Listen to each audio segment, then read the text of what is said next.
What's good? What's good with it, family? What's good with y'all?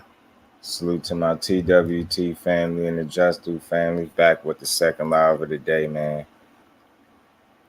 Probably won't keep y'all here too long, but we're gonna chop it up, talk about this for a little bit, man. Triple G. What's up with this retirement talk? Skywalker, my bro, what's good with it, bro? Appreciate you for sliding through. Had to double back. Again, Canelo, what's good with it, bro? Appreciate you for stopping through.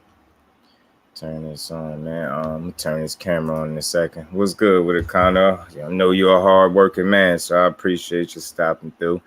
I was on earlier, but I had to come back with another one, so you know. Demetrius Bright, what's good with it, bro? Appreciate you stopping through. Yeah, man. Well, I don't know if y'all been hearing, but I've been hearing this little talk about Triple G retiring. And I ain't surprised. I ain't surprised one bit.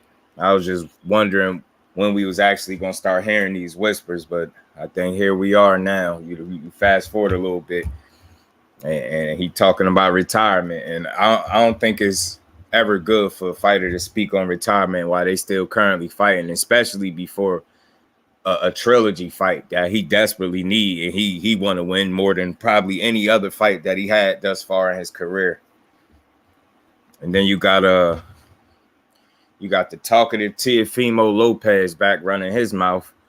I just came across a little interview he did some hours ago today with Fight Hub, discussing the flaws of the fighters at lightweight, man. And I'm gonna play this little clip, let y'all hear what he had to say. Then I'm gonna just give y'all my thoughts on it, and then we're gonna get into who exactly is flawed the most. Cause the way he put it, man. He claimed he gonna expose all these fighters the same way he did Loma. And he went in there talking about everybody flaws and shit like that. I'm gonna play this clip for y'all real quick. Salute to the family in the building, man. Y'all smash the like button, man. I ain't gonna keep y'all here too long, but we're gonna talk about this for a little bit. I'm gonna play this clip from Tio, let y'all hear what he had to say.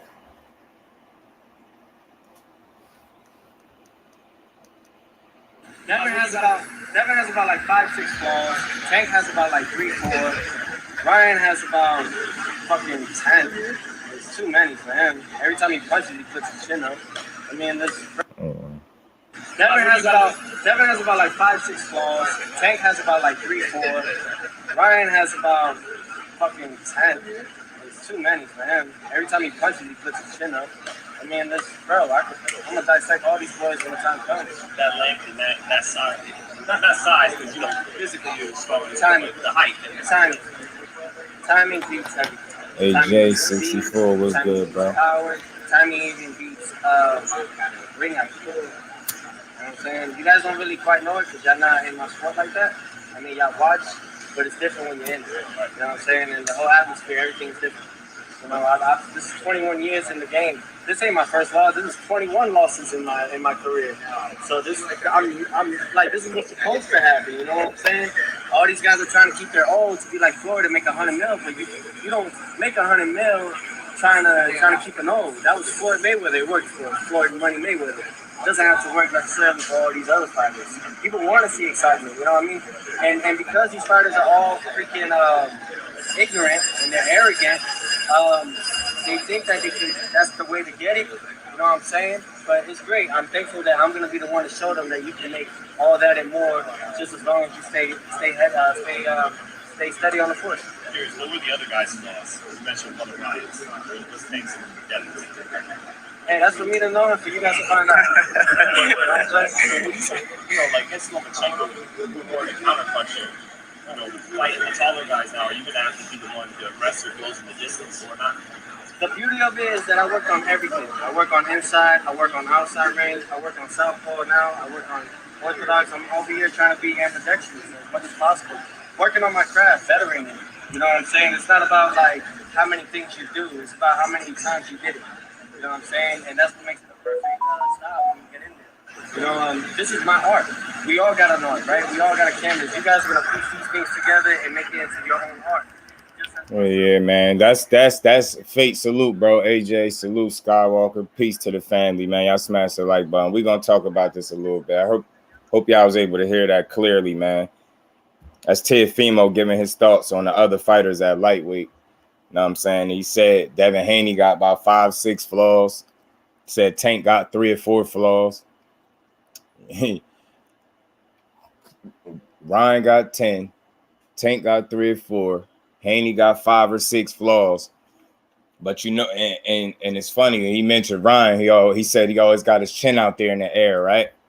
It's funny. He was able to give somewhat of a explanation on what kind of flaws Ryan Garcia got. But notice when they asked him to elaborate, he said that's for me to know and for y'all to find out. That's some shit a little kid to say. That's some shit a little kid to say. You can't expect them not to ask you what's the flaws when you sitting here stating that these fighters got all of these flaws and you going to expose all these dudes. Like, you get what I'm saying? Made a good point, but kept talking. That's what I'm saying. He always do that, Fate. That's what I was saying. I was wondering, did y'all catch that? Remember, I was speaking on this earlier. Teofimo would say some good shit, and then he'd just keep rambling, and he'd get like lost in translation. Like he'd just forget what he was talking about, and then he'd just say something random. I'm telling you, yo, he do it all the time. Pay attention to that. He always doing that shit. Lately, he been talking about God a lot. Like, as something happened, God this, God that. Ain't nothing wrong with that. But don't wait till shit get hard to start talking about God all the time. Like, do that shit when you winning too. Got a big fishing trip planned out tomorrow. Cruising for 4 hours to the Blue Hole in eastern New Mexico. Salute, Skywalker. Safe travels, my bro.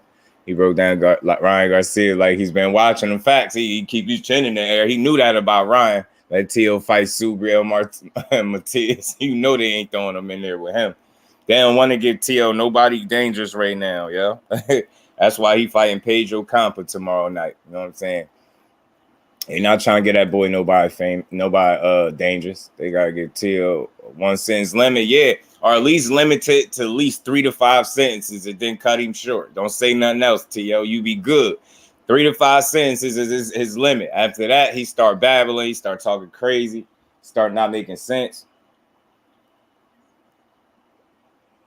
He said Ryan got 10 flaws. God damn, he ain't waste no time. He ain't take it easy on Ryan. He said Dev got 5 or 6, but he didn't want to talk about them. So I want to know what these 5 or 6 flaws are and who y'all think the most flawed, man. He started that God talk before the Cambosos fight. He was going through it. You could tell. That's what I'm saying. And just my point is, there's nothing wrong with praising God and giving him the glory. Ain't nothing wrong with that, but it's when you wait until stuff get rough for you and you start highlighting that heavy in your career. Like, don't wait. You know what I'm saying? We respect it more. Don't wait till it get thick and start talking about God this, God that. Like, he do it right in the middle of conversations. Like, he'd be talking and he'd just like he'd be at a loss for words, and then he'd just throw God in there. Yeah, man, you just give it all to God, man. You know, without him, I'm nothing. You know, without him, I wouldn't be here. You know what I'm saying? He just get right back on track every time with that. Yo, he crazy. Teo crazy. Teo shout out, yo. I'm telling you, yo, he crazy, bro. He fucking nuts. He be tripping. So he say he gonna expose. So he got Loma out the way. Now you still got Tank, Ryan, and Dev that you gotta do something too, man. So I want my question to the family that's saying here, man, who got the most flaws? Out of all these dudes, Teo better work on that defense. That's a fact. He better work on moving that head off the line, that big ass head that he got. That's a target. His head and his nose is a target for anybody that's in there. That's an accurate puncher. He better start moving that shit off the line. I'm gonna be looking for that tomorrow night to see if he finally learned to just move his head and get his head off the line, yo. Teo low key doing the Ryan thing, but Teo even going through it. If he fought Garcia, pulls out. Yeah, they got, and that's what I'm saying. He critiqued Ryan the most out of everybody. You know what I'm saying? He said he gave Ryan the most flaws by far with 10. Like, I ain't even expect him to say that. He said 10. So my thing is, him and Ryan Garcia got more in common than they think. You dig what I'm saying? Like, him and Ryan Garcia got a lot more in common than they think. Starting with the fact that they need to improve defensively. And from a mental aspect, them dudes both them dudes both could get some like that. Them dudes both need a reality check a little bit. I thought Teofimo losing would have been a reality check for him, and I felt like Ryan Garcia, that manual to go win would have humbled him up some, but he right back to his regular tricks, talking crazy.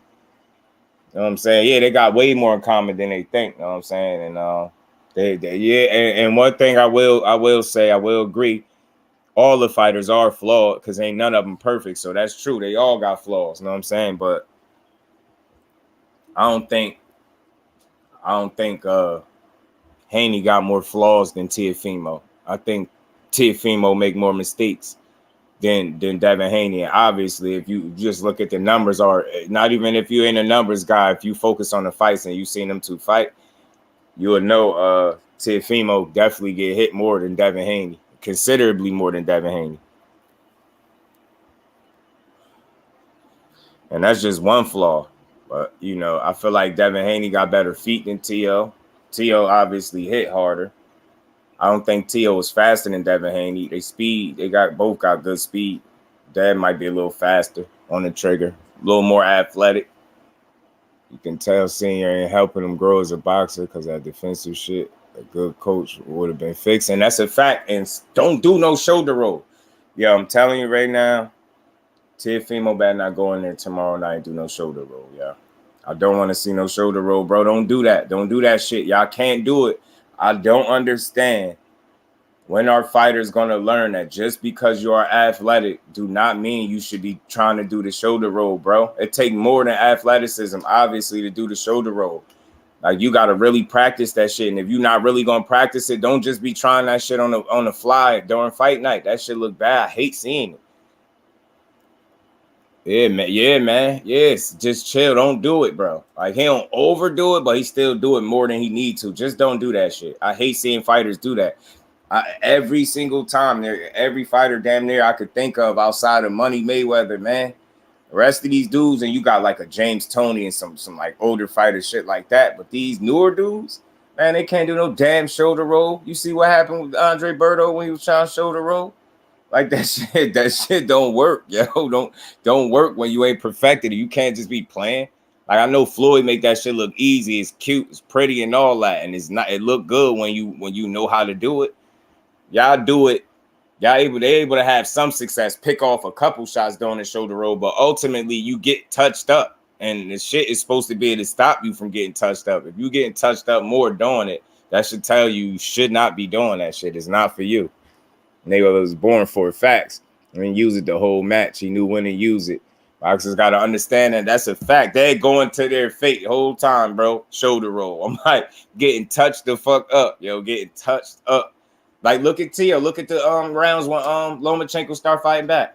Look what he was doing to his eyes. Look at the damage he started doing. He was letting off. He wasn't moving his head off. He kept leaning back, just getting his shit cracked. I'm like, yo, Teofimo better make an adjustment, man, because he losing consecutive round after round after round against Loma.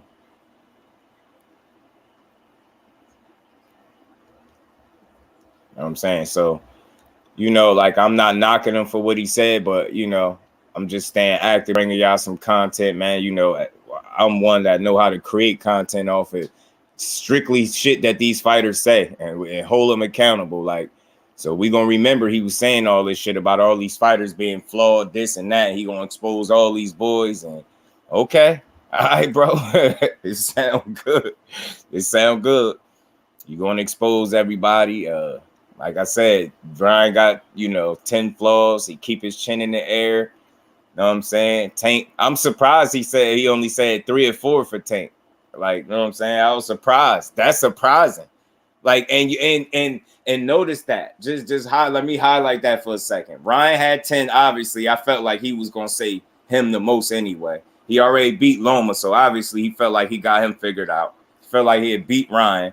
Said Tank got 3, 4 flaws, and Dev got 5 or 6. So based off what he said right out of his mouth, it would be safe to say who was the best fighter based off what he said off of flaws. That would be Tank Davis. You said 3 or 4 for Tank Davis, 5 or 6 for Dev, 10 for Ryan. You know what I mean? You already mentioned how you beat Lomas on several occasions. So I think it's safe to say, based on what he just said, Tank is the guy. So that's the dude you need to be going after.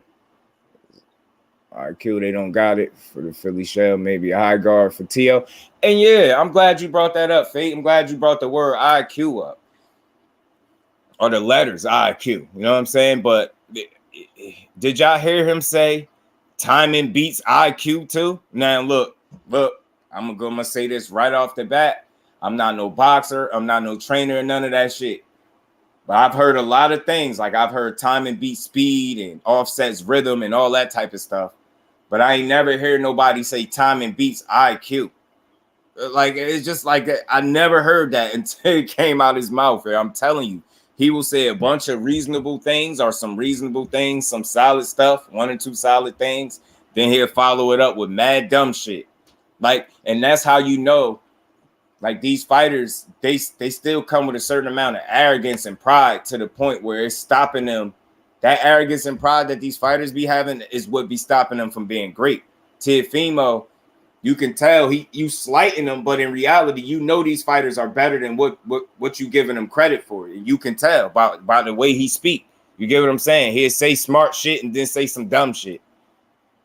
The right person going knock TL with that shoulder roll. I'm telling you, bro. Somebody gonna hurt him with that. He got to chill. AJ, you got to chill with that shoulder roll. That's not it for him. He don't need to be doing that. He don't need to be doing that. Give him a new trainer to help TL. Been influenced from his pops growing up in boxing together. So it's gonna be tough to change it. Yeah, it's gonna be a challenge. But again, they can't fix it if they don't try. You know what I'm saying? And they need to at least try. And by them not adding nobody to their team, they to me, they're not trying to fix the problem, man.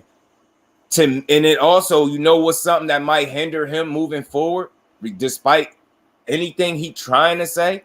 I don't think he really understands all the way why he lost to Kambosos, or at least I don't hear that when he speak. I don't hear a person that truly understand and as well as accepting the loss. I don't think he's done that yet. I think he's still in denial, and like you know what I mean?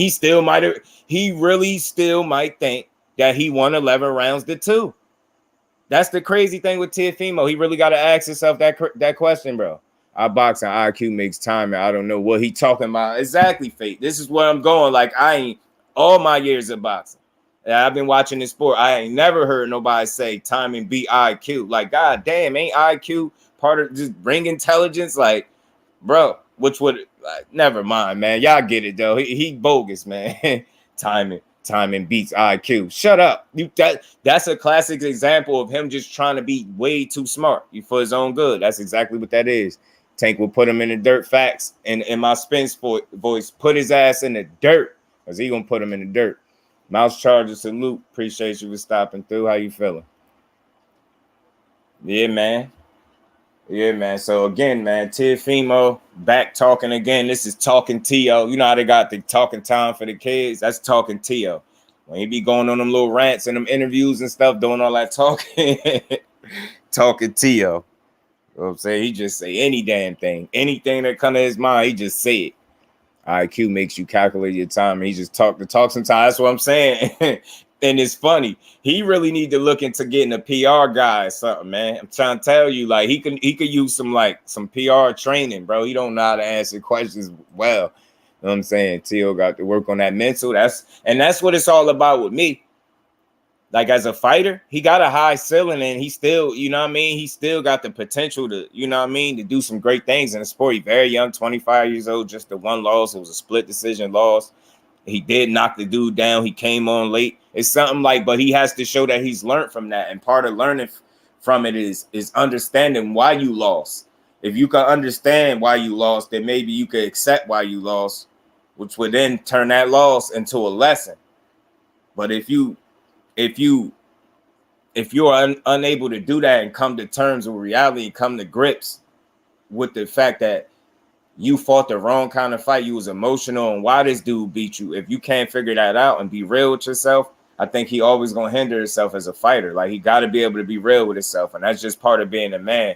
Like, if he's able to learn from that, yeah, it's a loss on his record and resume, but it ain't a loss in life. You get what I'm saying? Like, so if he treated like that, then he can grow from it, and that's he could be a prime example of why you don't give up on fighters after one loss. But if he don't keep his mental intact or get his mental where he need to be to compete at that high level, then he gonna be in trouble. Because again, with Teofimo, it's not physical. It was physical on the night of Kambosos because he was dealing with some things that might have been physical, like with the breathing and all of that shit. But other than that, from a physical standpoint, that's not what we as fans, question with Teofimo. We question his mental. And it's always where is his mind at? Fuzzy Pants was good with it, bro. Appreciate you for sliding through. How you feeling? He fixed that mental and he can make it far, yeah. But till then, I can't see. That's what I'm saying. And again, that mental mixed with the fact that he didn't add to his team and his you know what I mean, and add somebody, I think it could potentially hinder him moving forward, stagnate him. I think him and his father as a team, they kind of peaked out. They got to a level where that's as good as they gonna do. I honestly believe that. And maybe I could be wrong. Maybe they got some more wins under their belt just as a whole. But again, when we talking about that top level, and let's be honest, Kambosos is not the top tier talent. He's not. And you lost to that guy because your mental wasn't right. So just think about if your mental not right and you step in there with a dude that's on a real elite level, and you're gonna be in trouble because your mental being wrong with your father giving bad instructions or giving you lack of instructions in the corner. You're gonna be in trouble when you really need to step up. Can't see what. Oh yes, see him grow into his full potential. Yeah, if he don't fix some things. Mr. Chop Top was good with it, bro. Appreciate you stopping through. Popped on X, show the support from the UK. Salute to it. Gotta go. Appreciate you, Mouse Charles. Salute to the UK. Appreciate you. T.O. Town fan, he good still. Yeah. But just so we put this in still more dangerous than anybody at 35. I think I still think Tank is the most dangerous at 35. If we being honest, I think Tank is the most put together fighter at 135. That's just my opinion. For me, it's Tank. Give me Tank. Like, you know what I mean? At 35 over to anybody that's there right now. I feel like LD, my brother, was good with it, bro. Appreciate you for stopping through. How you feeling, bro? Yeah, but yeah, and I respect that, Mr. Chop Top. Like, it ain't like, yo, T.O. focused mentally and physically aligned and locked in. He a dangerous dude, yo. He really is. And he great for boxing. I was saying that earlier. So again, when I critique these fighters, it'll never be me like trying to tear them down or bash them. But to me, I think Tank is the most complete fighter at 35 to me. I don't think it's not nothing he can't do. You know what I'm saying? And his patience and his mental is underrated to me. Like, he's together in there. You never see Tank panic. You never see him have them moments where he just out of control. He always, and for a dude that, been through the things he been through, it'll be easy to lash out or allow your emotions to get to you. He never do. Tank is always in check. And just that's always going to make him dangerous, yo. He's like a silent killer in the ring to me. I know he good. He needs to add a new coach to grow his father, reach his limit. That's all I'm saying, too, on coaching. I want to see him fully grow. Me, too. I want to see him do well. Kurt, salute to you, my bro. Appreciate you for stopping back through, man. I had to come back with another one, man, just to holler at y'all about these little feeling great. And that's why I like to hear it, bro, for real. I'm glad you feeling all right, Opulent. Glad you good, bro.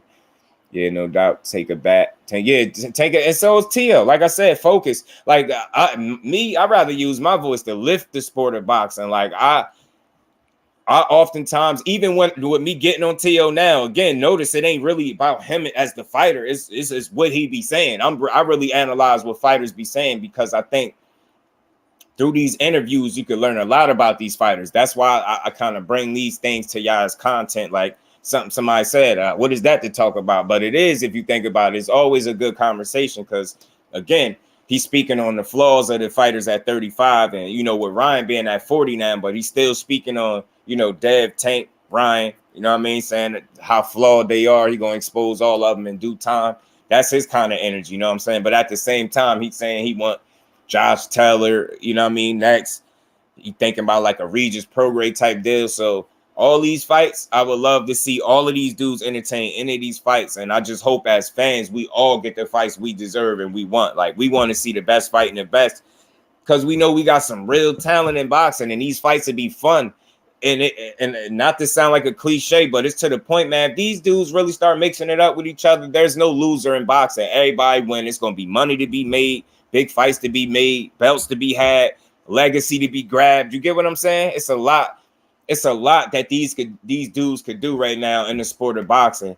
if they just take the chances, man. If they really apply and they go for this shit, these dudes got a chance to be special, man.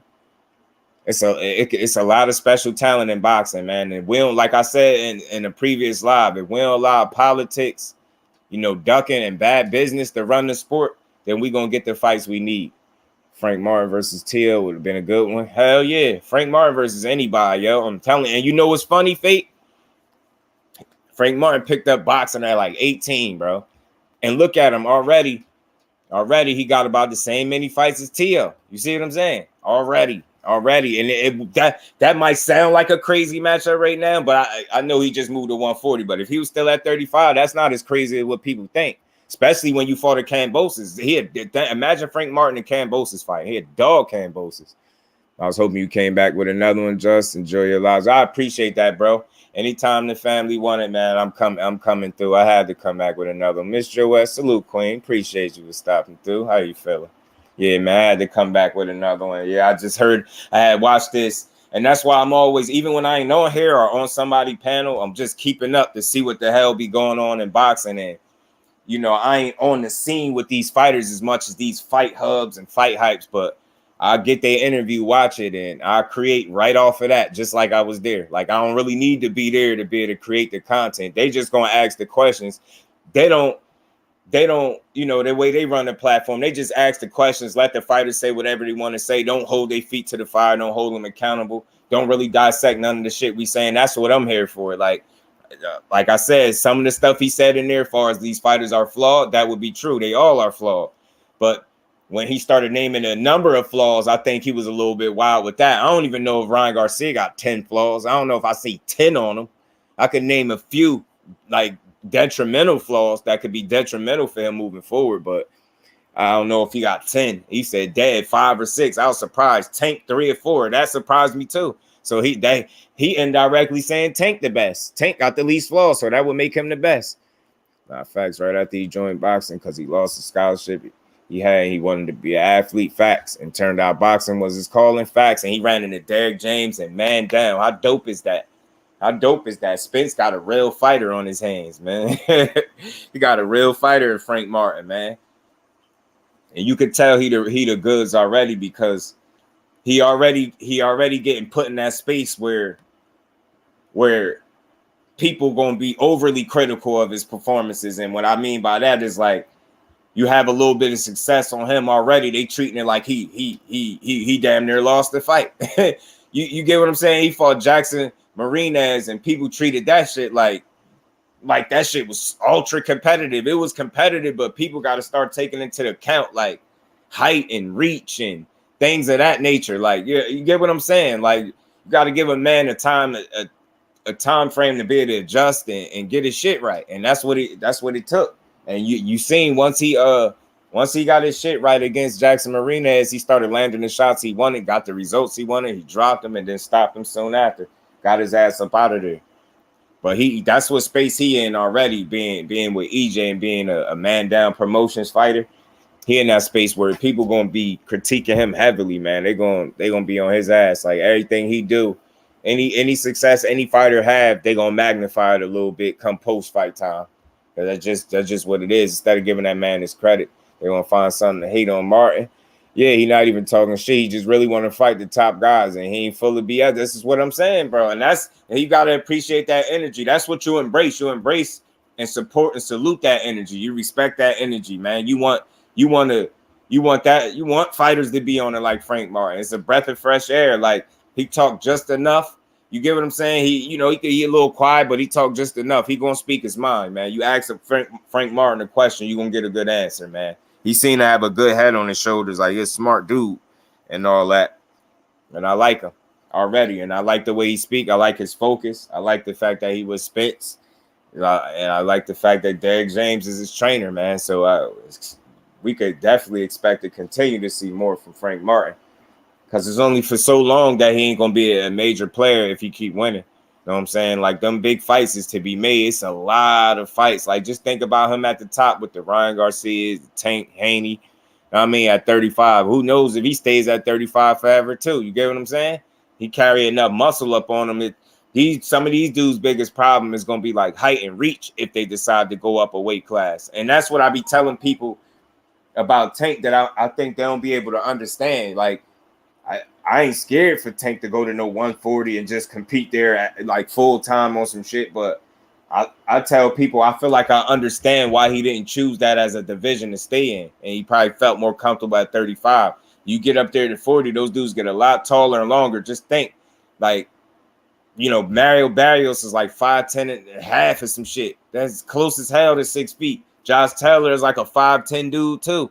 So just think, and he's better than Barrios. So just think that'd be a hell of a challenge. Like that height and reach, that'd be a lot for Tank to overcome. And I'm not saying he can't do it, but you go where you're most comfortable as well. And I think that's just what he did. And you either could knock it, respect it, and understand it and respect it. Like I feel like I understand it and I respect it, man. Physically, you know, it don't have nothing to do with his strength. It's just, you know, he's short arms. He's a small dude, 5'5", anything. He's a small guy. He ain't delusional. He's not saying I'm the best and all that, or saying he knocking out everyone. That's a fact, man. And he's in touch with reality. You see what I'm saying? See what happens when you got like a real coach and a teacher? Coach, teacher, and a trainer, like all that wrapped up in one. You know what I'm saying? Mentor, you got all that wrapped up in one with Derrick James, yo. Did you hear the shit that he was saying to Spence right before that Ugas fight started? Told him, man, you stay focused, man. After this, you got one more belt. Stay focused.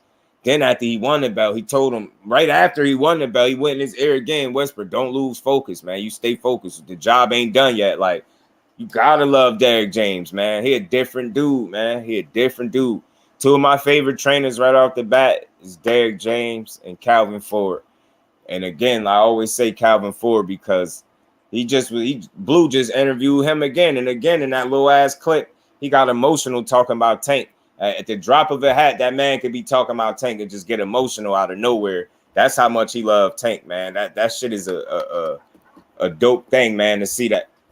You know, Tank Davis, despite what people think about his relationship with Floyd and whether Floyd is good or bad for him or not, I don't think people speak enough on the fact that how dope of a relationship him and Calvin Ford got. You know what I'm saying? Or the other coach, Coach Kenny and shit like that. Like, I think as long as he had them dudes around, he gonna be in good shape. Tank Davis, man. So, and I hope moving forward, man, he start to pick legacy over money, and don't allow his career to be hampered or his legacy to be overshadowed by money.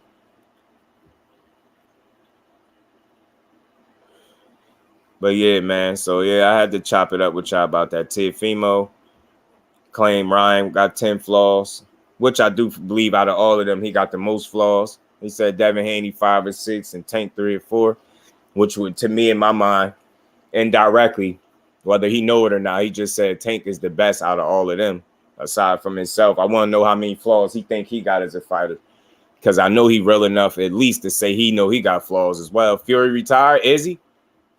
You saying that or because for me, he's just like, yo, that dude is annoying. One minute he retiring, next minute he coming back to entertain the winner of AJ and Usyk rematch. Then he not gonna fight. Then he only gonna fight if it's for free and somewhere, some weird shit. And then he only gonna fight for $500 million. Something he was saying like he is a dumb dude. They really did announce it. Let's see if he really gone this time. The WBC announced it. Let's see if he really gone this time. And again, salute to my bro Southern T, who ain't in here right now. Brody don't probably know I'm live right now, but salute to my bro Southern T for calling that, because it's funny the timing of this so-called retirement. If he really retiring, you notice it came after all this MTK Global and Daniel Kinahan shit came out. Now all of a sudden he talking about, you get what I'm saying? Now you get what I'm saying? He talking about retiring now. I wonder if he got any type of ties to that situation that would get him in trouble moving forward as a fighter, or that would stop him from resuming his career as a fighter. Like, why wouldn't you go for undisputed? Why wouldn't you fight the winner of Usyk and AJ? Get what I'm saying? It's just fishy with me. You just never know what that dude. You could never put a finger on it with Fury, man. You really can't. You don't know what to trust with that boy. Ducking Usyk because he said if AJ win, He'll fight, but if Usyk, when he stays retired, yeah. And what is that telling you? He don't want that smoke with Usyk. He feel like he could beat AJ, and that'd be a bigger money fight too. Believe it or not, despite what I'm pretty sure people could understand that though. From that perspective, like he been on it. He been on it about money. Like Tyson Fury, another one. Know what I'm saying? He ain't the only one. That's what I'm saying, man. People be killing Tank, but. And he 20, what is he, 27 years old? They be killing Tank, but you got Triple G, 40 years old. He still ain't fought nobody really but Canelo. Dude don't want to fight nobody. And Fate, it's funny you brought up retiring. I'm gonna get to the second part of this live before I let y'all get up out of here, because I told you I ain't gonna keep y'all too long. But GGG said he's retiring soon. He said he retiring soon. Let me get this article, man. That Triple G with this triple, let me read y'all this shit Triple G was talking about, man. Where is it?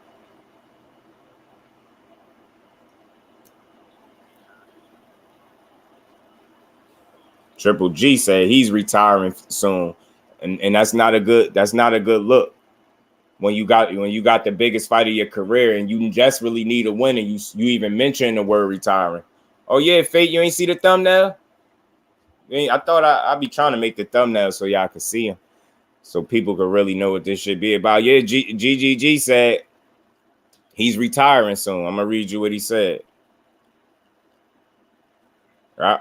He revealed on Thursday that he could be heading into retirement soon. He ain't saying exactly when and shit like that, but they saying like if he do win, then maybe he could chase a fourth fight. That'd be real lucrative. So you already know, like, it's funny when it's somebody that got the complexion for the protection, you know what I'm saying? The way they write up their articles, when they about money, it's all good. It's all good. They are all in favor of it. They already exploring the possibility if he win that he could get a fourth fight and it'd be lucrative and a big payday and all this and that. But then when it's a different fighter that they not in favor of, they throw him under the bus for it and say they should have fought somebody else. But when it's GGG, it's all good. And that's why I said people be killing Tank, but this dude 40 years old and ain't fought nobody. Besides Canelo, no disrespect. You know what I'm saying? He fought Danny Jacobs. You get what I'm saying, though, man. That was tooth and nail. The knockdown separated that fight. So you get what I'm saying? Outside of a couple people, he ain't fought nobody but Canelo. That's the only person he want to fight, but don't nobody say nothing to this dude. Now he up here talking about he gonna retire. Of course you gonna retire. You know why? Because you was only in it for the money. Talking about he's the best middleweight the last 25 years, man. That's in my Stephen A voice. That's blasphemy, man. Get that out of here. Ain't the damn best middleweight in the last 25 years. Get that garbage out of here. Get that garbage out of here. No, he not. No, the hell he not. Not just fighting Canelo. Finally, I like him. He could have fought better boxers, but he got some good highlights. Time to put it up soon. Yeah, he wasted a career that truly been great. That's a fact. He need this win bad, and he already talking about retirement. That's not a good look. That's not a good look. And he's saying, he told the son, he said, I'm going to retire soon anyway. He said to the son, he said, let's face it, I'm 40 years old and near my retirement. I don't feel any hatred towards him. He's talking about Canelo. To me, just an athlete, just another human being, just a boxer. I guess that's how he as a human being decided to behave and decided to think of himself, love himself, and position himself, said Golovkin. You know what I'm saying? So he's sitting here saying he don't got no ill feelings toward Canelo.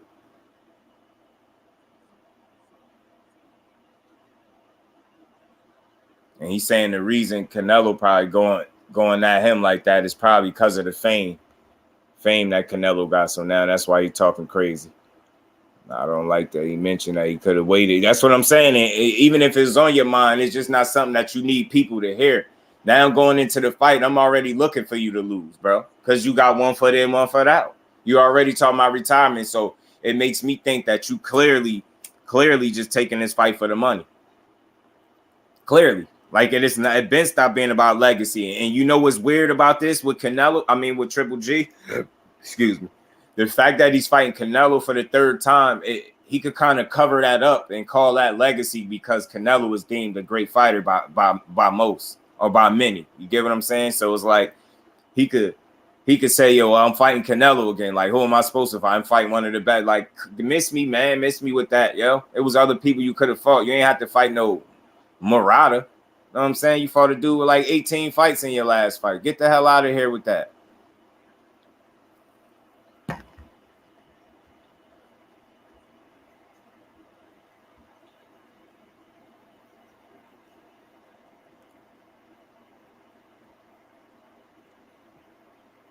His ass best middleweight in the last 25 years, man. Y'all don't, that's pure blasphemy, bro. Y'all don't get that garbage out of here.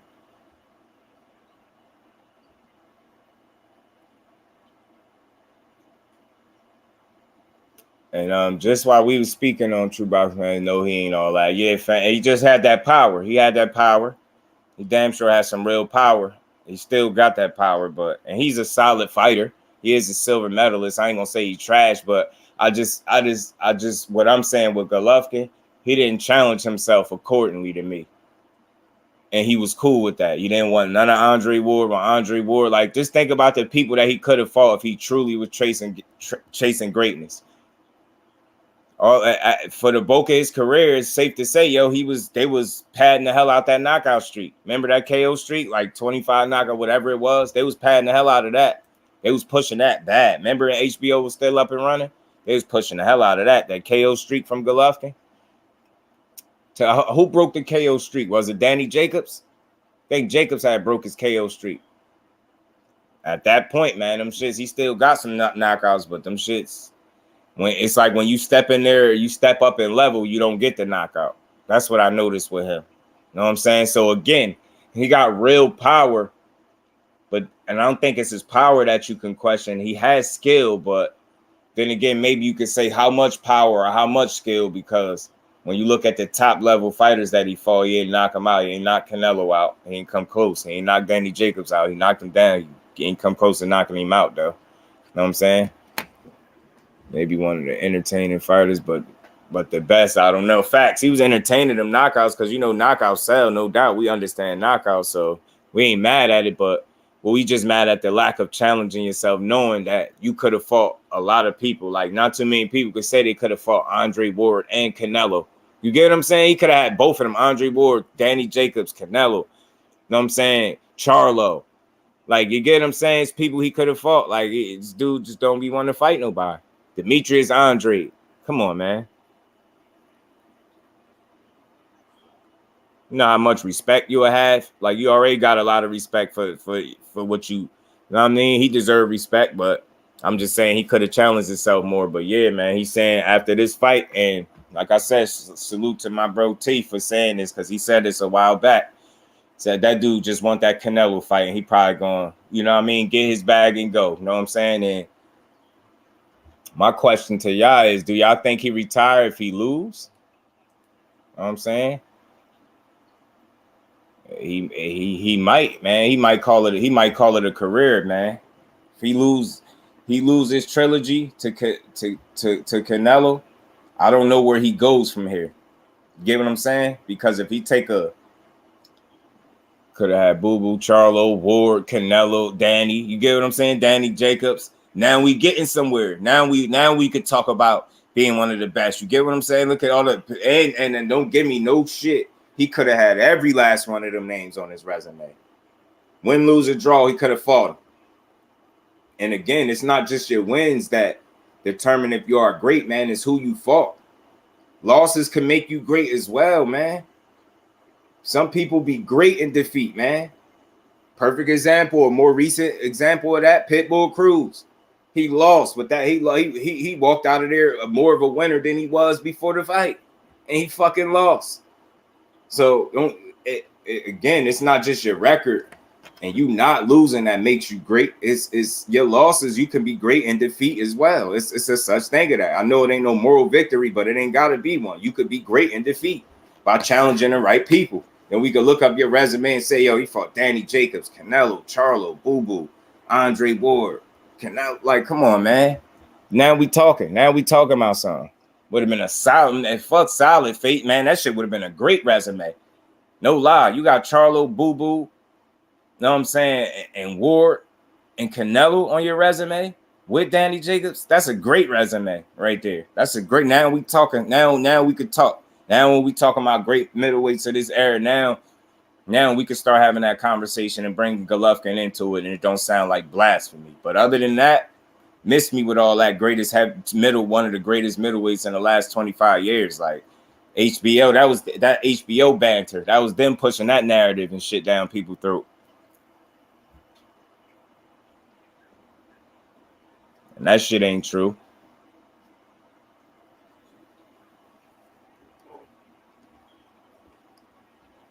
That would have been a hell of a resume right there, man.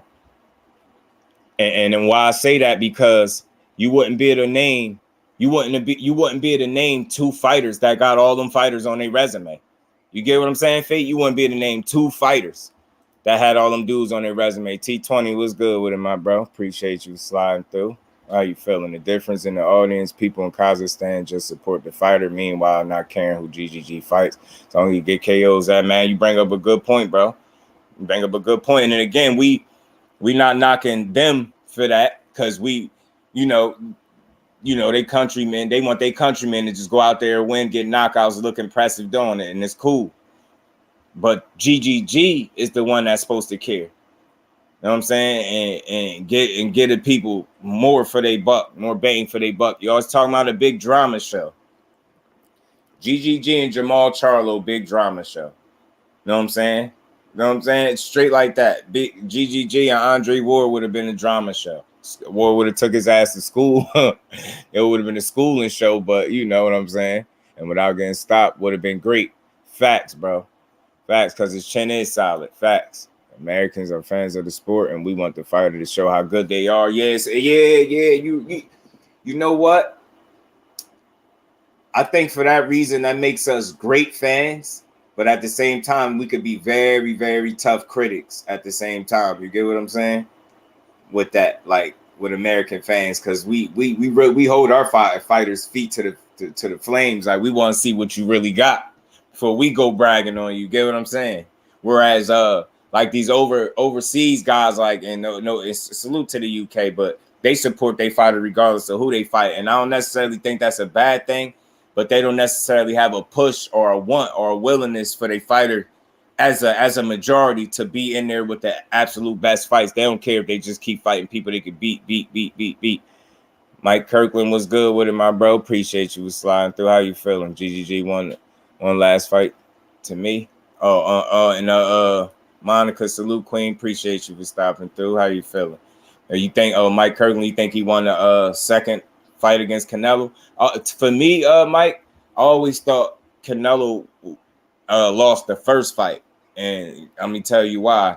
For me, I felt like Triple G won because he was the aggressor. He was making the fight the entire time in the first fight. And that was the first time in Canelo's career that we seen him be that defensive in any of his fights. And although he was doing some very good things defensively in there, mainly like the upper body movement and head movement, he was showing like, good skill defensively there and awareness. He still did entirely too much moving for me. And when you're doing that much moving, that means you're not punching. So in my mind, I'm seeing Triple G constantly pressing the fight. And I'm seeing Canelo, like, for the first time, actually might been worried about somebody's power. You know what I'm saying? So I felt like the first one, he definitely lost. That's why it was a draw. That's why I always say that the draw should be something very revealing to y'all. Look what they did with Floyd. Floyd pitched a shutout, a unanimous decision. Remember, Floyd got a majority decision in the books against Canelo. That one judge had it a draw, so that just goes to show you something.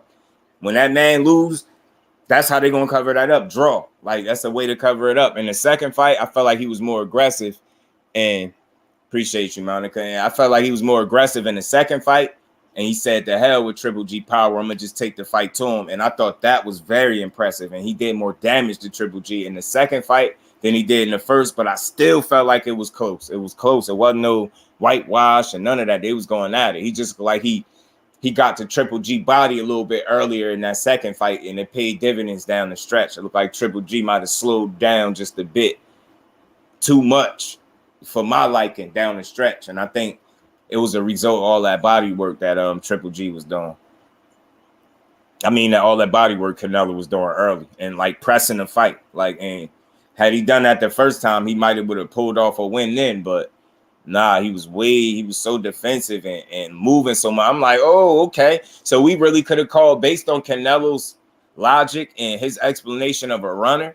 Like, remember, he said Floyd ran. What did he do against Triple G in that first fight? That's the same shit. He was moving for his life, man. He was trying to get up out of there. He did not want to engage in that first fight like that. Here or there he would, because he ain't no hoe about his, but he was worried about that power. He had to be very cautious. He did not know, like, he was like, yo, this dude, I can't let this dude hit me like that. But after he went them 12 rounds with him, something changed in him. And in that second fight, it's like, because he flipped the switch and he was way more aggressive. And I respected the hell out of him for it. Like, I appreciated the way he approached that second fight. Now we're going to see how, he won the first fight. Facts, Mike. I'm with you, bro. Facts. Yeah, definitely. 100%. Miss Sexy, salute, Queen. Appreciate you for stopping through. How you feeling? But yes, sir, man. Yeah, man. So we're gonna see how this third one go. And I think the third one, the outcome of this third fight is going to impact Triple G's decision as to how much longer he's gonna stay in the sport. You know, it's tricky for me because on one end, I feel like if he lose, he might just retire and say, fuck it. You know what I mean? Take that payday and go home. And then a part of me feel like if he lose, he might stick around and try to win, to go out on a win instead of losing. And then a part of me feel like if he was to find a way to pull out off the win, you get what I'm saying? If he was find a way to pull off the win, maybe he do stick around a little bit longer, and maybe for some crazy reason he might try to entertain a fourth fight with this dude, which I just don't think nobody would want to see. But maybe if he was to win it, depending on how he win it, if he was to win it, maybe it would generate some buzz for a fourth fight. You get what I'm saying? But if he lose, the opportunity for a fourth fight is completely out the window. And to be honest with you, I only think he getting this fight for two reasons, Triple G. I only think he getting this fight with Canelo for two reasons. Number one being the obvious is because he got older. He's 40 years old. That's number one. That's the absolute number one. He's 40 years old and he slowed down some. You know what I'm saying? The number two reason is, we all know that should be the obvious reason that Triple G is getting his third fight, is because he lost to Dimitri Bivol. You know what I'm saying? I don't think if he beat Dimitri Bivol, he would have revisited Canelo for Triple G for a third time. I think that loss, and you combine the loss, which was unexpected because I'm pretty sure he felt like he could win, him and his team.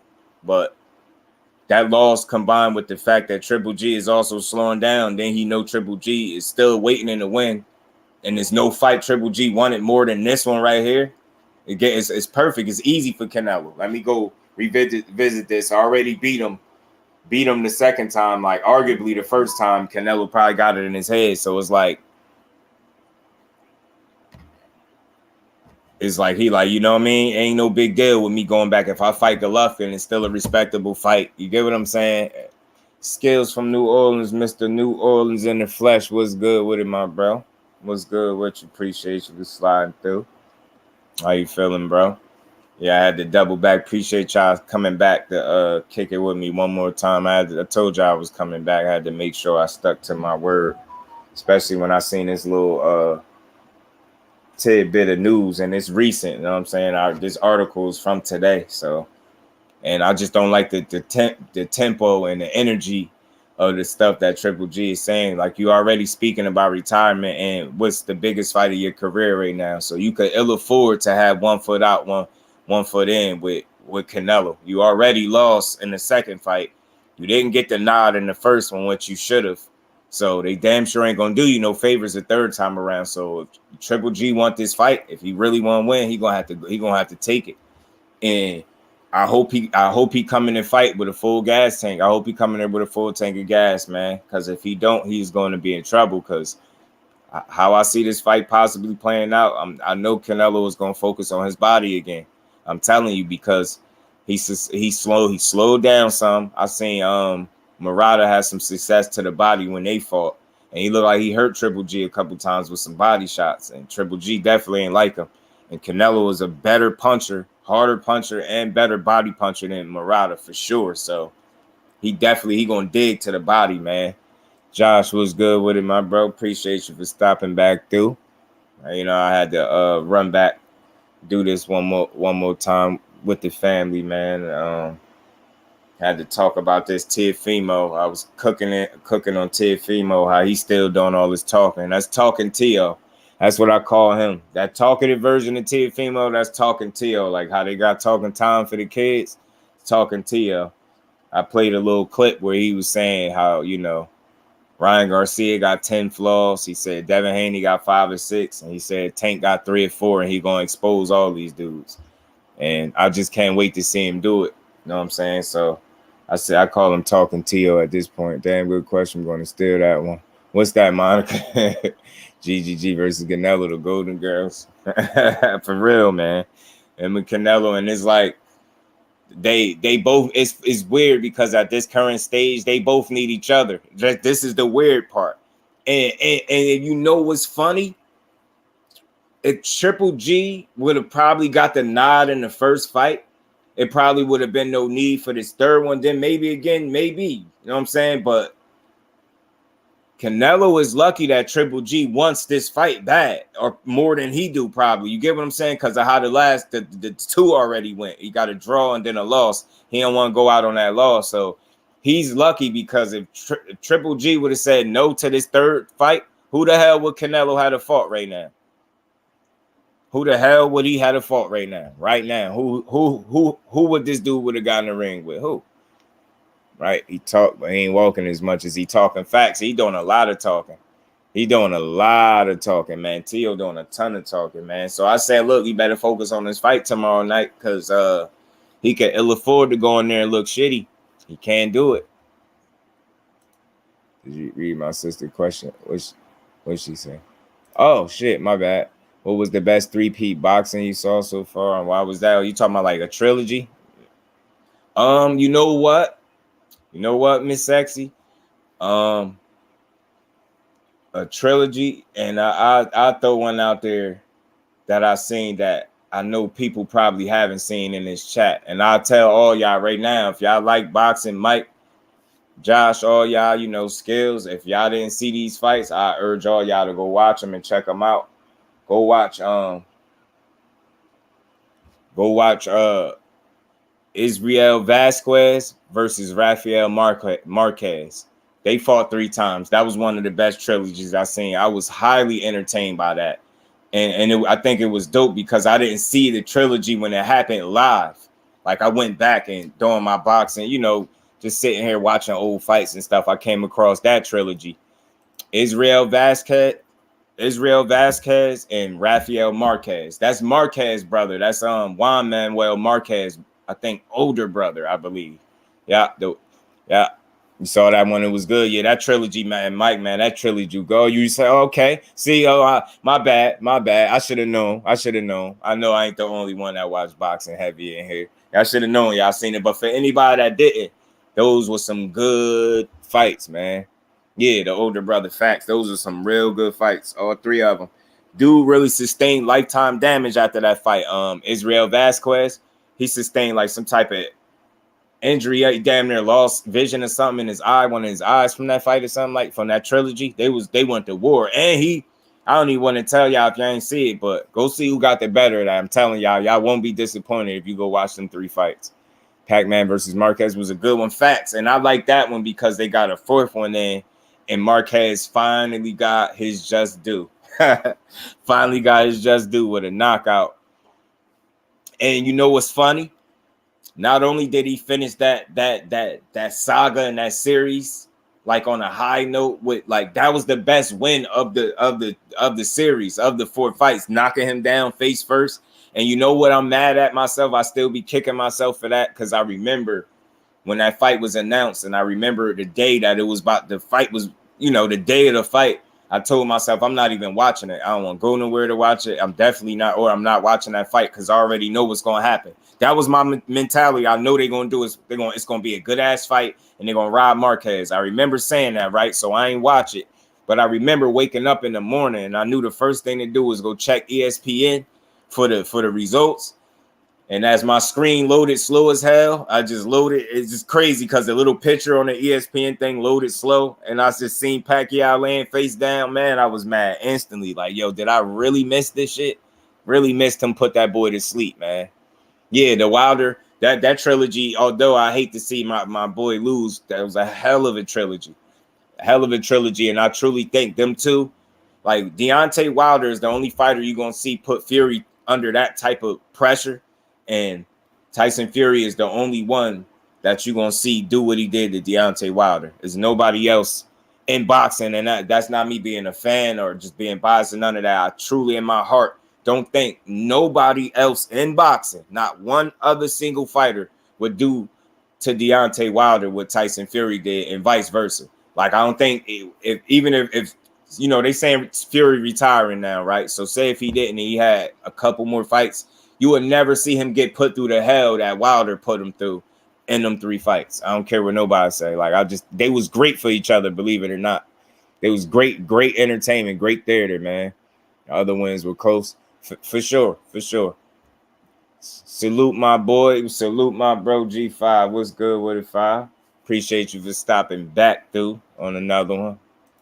You know, that was the first I saw Manny KO. Oh yeah, man. You know, the other 3 they was good as hell, but it always kind of leave with a sour taste in your mouth because they never gave you know, Marquez the decision. He never got the nod. You know what I'm saying? And again, I guarantee you, if that fight would have went the distance, he wouldn't have got the nod there. He had to take that. And you know what was so crazy about that knockout?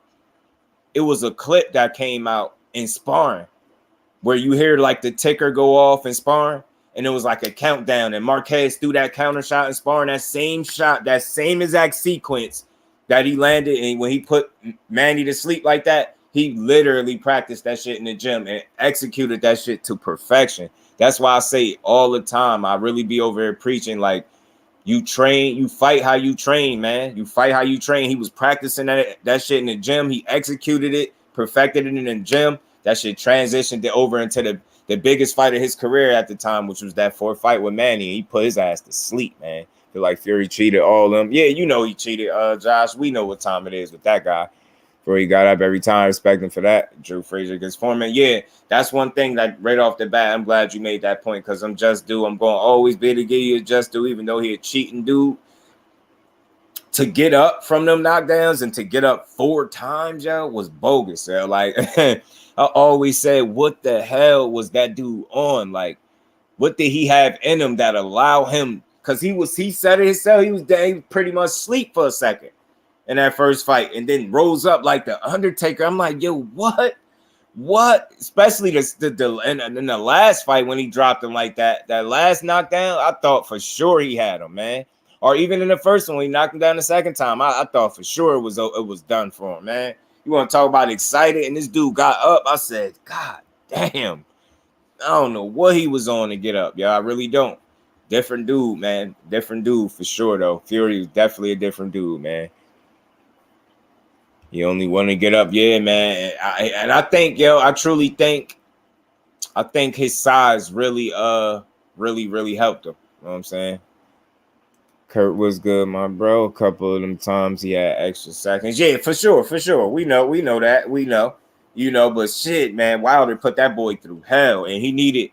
And on top of that, he had to get shot some bell to get up out of that situation. Or he wouldn't have came out on top for sure. He would not have came out on top in that situation at all. And Jared Anderson, funny it was being that we talking heavyweights. Jared Anderson want to fight. He want to fight Ruiz versus Ortiz winner, or he want to fight Hargrovich or Takam winner next. That's crazy. That's big. That's big for Big Baby Anderson right now, bro. That's big, man. That's big. Big Baby Anderson ain't playing, man. He said he want the winner of Ruiz versus Big King Kong or Hargrovich versus Takam, which I believe Hargrovich is going to win that fight because Carlos Takam is he's on his way out, respectfully. Carlos Takam is on his way out. Hargrovich is up and comer. They pushing him right now. He gonna win that fight. So I'm just looking, and I expect Ortiz. I'm rolling with Ortiz versus Ruiz. So I'm just thinking, what if Big King Kong win his fight and Hargreaves win his fight? He fight either one of them next. That'd be a big ass fight for Big Baby. That'd be a real challenge for dude, man. I think Big Baby beats either one of them guys by stoppage. You heard me say it first. Hey, you know what, bro? He different, man. I'm gonna say that respectfully. Big Baby got some skills that all heavyweights don't have. I don't care what nobody say. Everybody don't got that skill set that he had. And I hear people say, like, you know, they be saying Big Shot Shaw stop him and beat him down and all that. I think that'd be a hell of a fight. Because Big Shot Shaw really a technician in the ring. He a heavyweight technician in there. He could fight his ass off. Think Big Baby ready. He only got about 10 or 11 fights. Don't he? Yap, Kurt. Yeah, I mean, it's tricky, man. Like, maybe I don't say throw him in there with the Ruiz or Ortiz winner, but I definitely could entertain. I could see him and Hargreaves going at it. I could see that. I could see him beating that dude for sure. And I ain't even saying he can't beat Ortiz or Ruiz right now, but I feel like dude is more on the experience level. Like those, you know, Andy Ruiz and Ortiz, you know, they got upwards of 30 plus fights.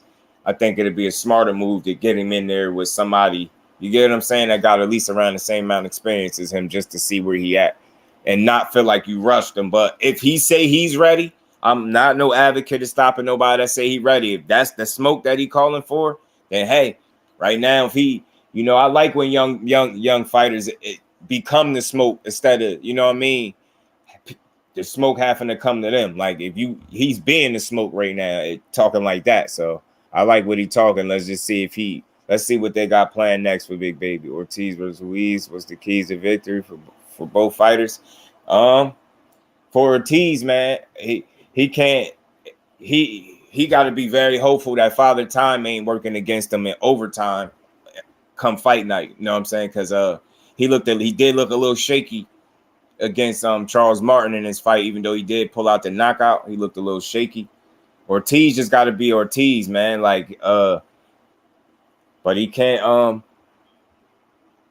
get into no wild exchanges, I say, with Andy Ruiz, because Andy Ruiz is more of the combination puncher. Both of them got some hand speed. Ortiz ain't slow at this point, but Andy might have an edge on hand speed. I'll say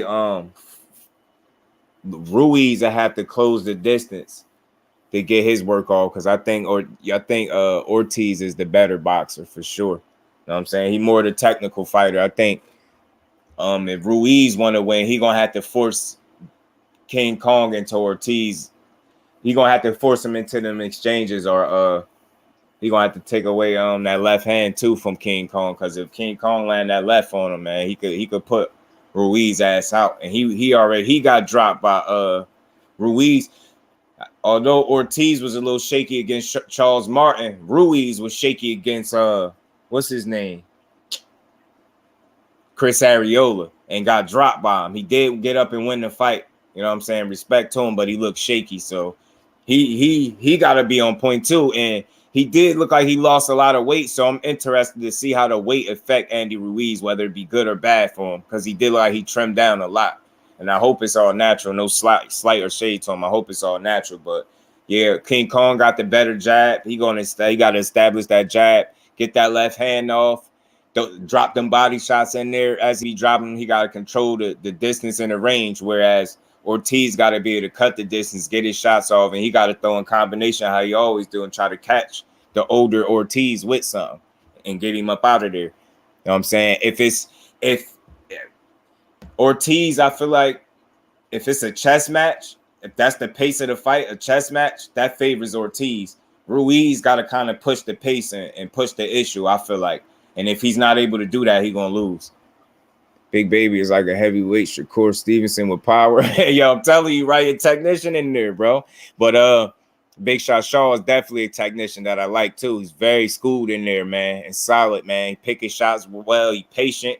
He's clear-eyed in there. He focused on the target. I really like the way Big Shot handled business in there. Ruiz has to use his speed, and Ortiz facts. Yeah, that's what I was saying. He got to cut the distance, use the speed, punching combination. He got to take away the jab in the left hand from Ortiz. He can't allow it to be a chess match, because if it's a chess match, it's going to favor Ortiz, because Ortiz is the highest level boxer, in my opinion. He the more skilled fighter. He more skilled than Ruiz, and Ruiz got kind of that brawler style. I think it would suit him best when he get in close to like really let his hands go and try to catch the older fighter with something, and hope he don't run into one of them left hands that could put him out. Oh, my bad.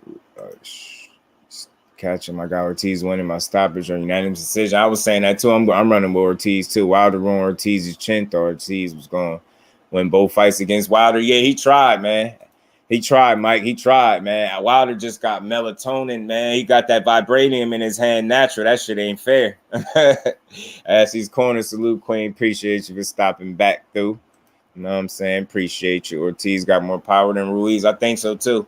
But I think Ruiz has got the shorter arms. Obviously, I think he got to close the distance. Like I said, he got to close the distance, and Ortiz got to he got to command the range, you know what I'm saying? Range and distance. Like, if he's fighting at a distance, you know, range, obviously, I think he could sharpshoot and pick Andy Ruiz off. I really do. But Ruiz get in close and he's within range to let his hands go.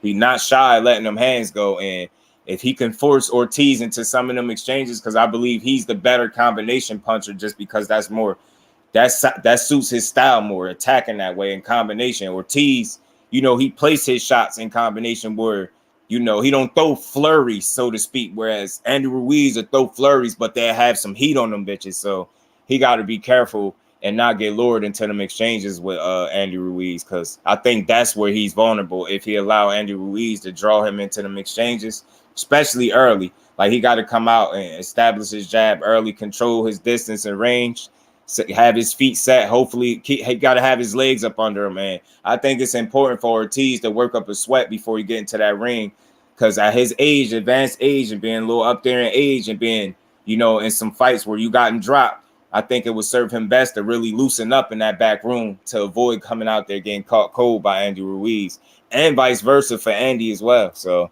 we're going to see. Big baby pressure is where the success lies, in my opinion. Yeah. He's a skilled dude. Like, I'm impressed with how he able to handle himself with just like 11 fights, man. Ruiz going to try hit, run into Ortiz left. Yeah, that's what I'm saying. Like, when he do close the distance and he decide to let them hands go, he gonna have to be smart about it, because it's gonna be met with some resistance. I don't think he just gonna get in Ortiz wheelhouse without being met with no resistance. You know what I'm saying? He gonna have to be smart when he try to force those exchanges. You know what I'm saying? He can't just be reckless with it, because again, he a Cuban southpaw, Ortiz is, and he dangerous still at this old age. Hope Ruiz controls his eating better. Yo, Mike, that's what I'm saying. He looked like this is like the smallest I think I seen him, yo. I think this is the smallest I seen Ruiz look. I had a clip. I'm mad I deleted it, man. I knew I should have kept it in there, because it always end up being relevant. But he looked small as hell. His quads, everything. His legs look small, upper body.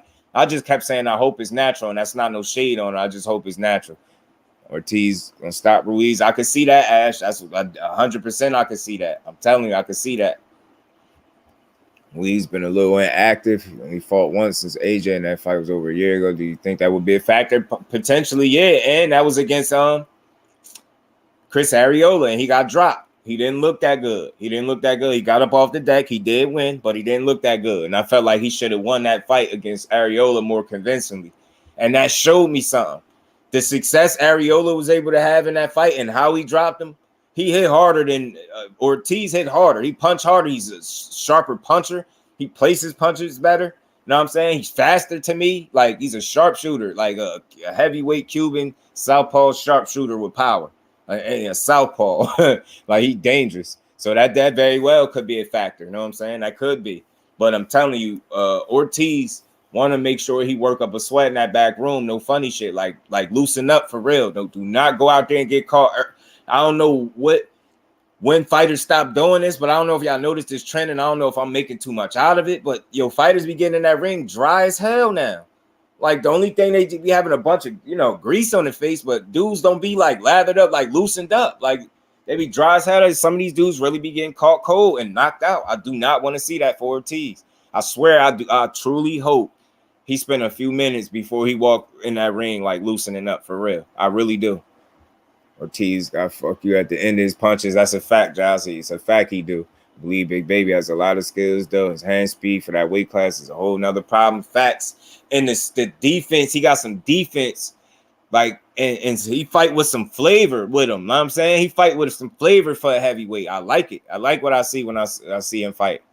When Ruiz versus Ortiz fight. Hold on, let me get this date.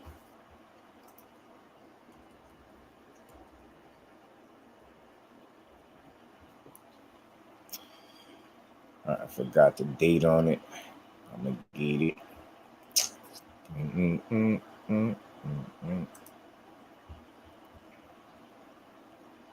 Andy. They don't even got the damn date on there. They don't even got it on BoxRec. I hate that, but I think I had a date on that before. But yeah, that's who Big Baby was saying. He want to fight the winner. Big Baby said he want to fight the winner of Ruiz versus Ortiz, or the winner of Hrgović versus Carlos Takam. I missed that part of the show when you mentioned. I'm gonna look him up after this. Oh, no doubt, bro. No doubt. Speaking of Big Baby, his defense is just as good as his offense. Yeah, and that's why I like it's September 4th. Appreciate that, Kurt. September 4th, bet. BoxRec need to get their shit together because they ain't got the date on there. I think I did a video, but I still didn't remember the date offhand. But appreciate that, Kurt. Appreciate that, my bro. But yeah, that's who the fights. And I said the Hrgović fight sound like a realistic fight for Big Baby. Because I expect him to beat Carlos Takam. Like, no disrespect to Takam. He on his way out. Respectfully, he just on his way out. And Hrgović is being pushed right now. He on his way up. He on the, you know what I mean? He on the ascent. Carlos Takam on a descent. He on a decline. So he on his way out. Tom Loeffler, yeah. Canelo should be happy. Golovkin is fighting him. Yeah, he should be happy. That's why I'm saying. And I didn't even see that there. Remember, I just mentioned that. Canelo, strangely enough, Canelo needed Triple G in this situation. Triple G didn't need him. He want him because he want that get back because he know he ain't get a fair shake in that first fight. He know he didn't. And he still felt like he won the second one as well. So he lucky that worked that way and Triple G still want to fight him and he didn't get over it because it would have been very interesting to see who Canelo would have fought if Triple G would have just said no. This shit would be very interesting if Triple G was just like, nah, I'm cool. I don't want to fight you no more. You know what I'm saying? That's the fact about Takam. Yeah, he on his way out. So I expect Hrgović to beat him and I say match him and Big Baby up. Give him that test. That'd be a quality name right now for him. Put him in there with that dude. Hrgović undefeated too. They pushing him right now. They pushing Big Baby. That's something dope to see, like prospect versus prospect, taking a real risk early in their career. I want to see that. I want to see it. And I don't know why people were shitting on Jared Anderson for coming out with the pimp suit like he did something wrong. Like, I understand, like, I don't know. I think people be old sometimes, a little old, complaining. Like, he was chilling. He was chilling. Came out and people was killing him for that. I'm like, damn, damn, it wasn't corny, man. He was chilling with the pimp suit, man. Ain't like he went out there, ain't like he wore that shit, went out there and performed terribly. He went out there and whooped ass, you know what I'm saying? Pimp suit, he went out there in some style, you know what I'm saying? Get a young boy some credit, man, for his drip, as the young people call it. You know what I'm saying? Give Big Baby a 10 for his drip. And Big Shot, the future of the heavyweight division. Yeah, man. I think Big Shot a little slept on, but he keep racking up the wins. They gonna know him. They gonna notice him. And the who's probably already know Big Shot because people real recognize real and talent recognize talent. So they know he probably making his way up.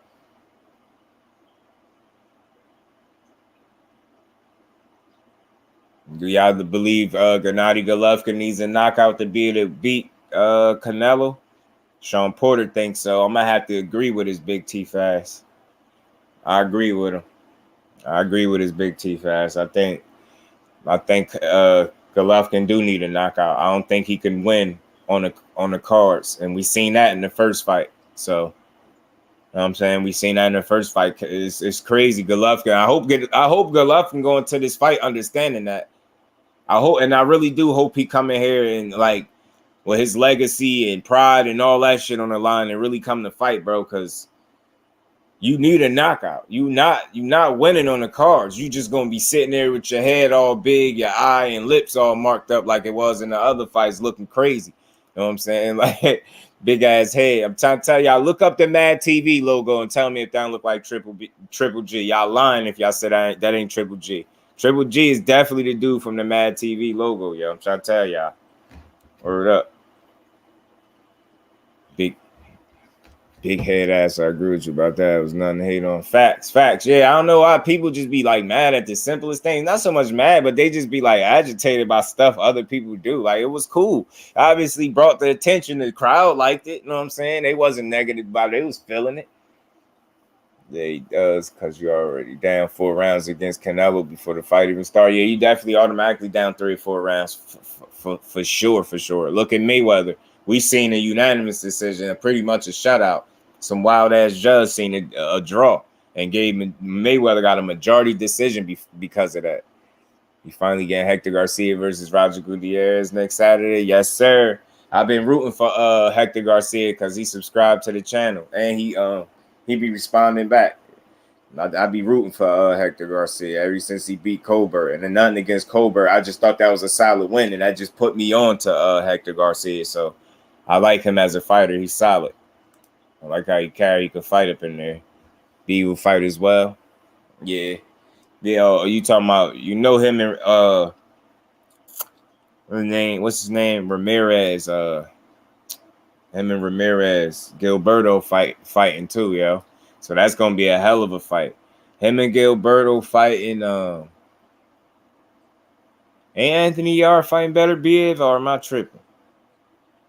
I think it is, man. But that Gilberto Ramirez and Bevel fight gonna be good as hell. I think so.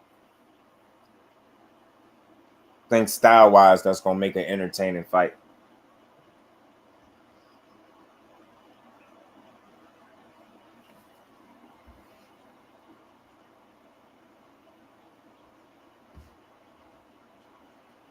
Not bad, y'all. I think Bevel stops Gilberto. You think so?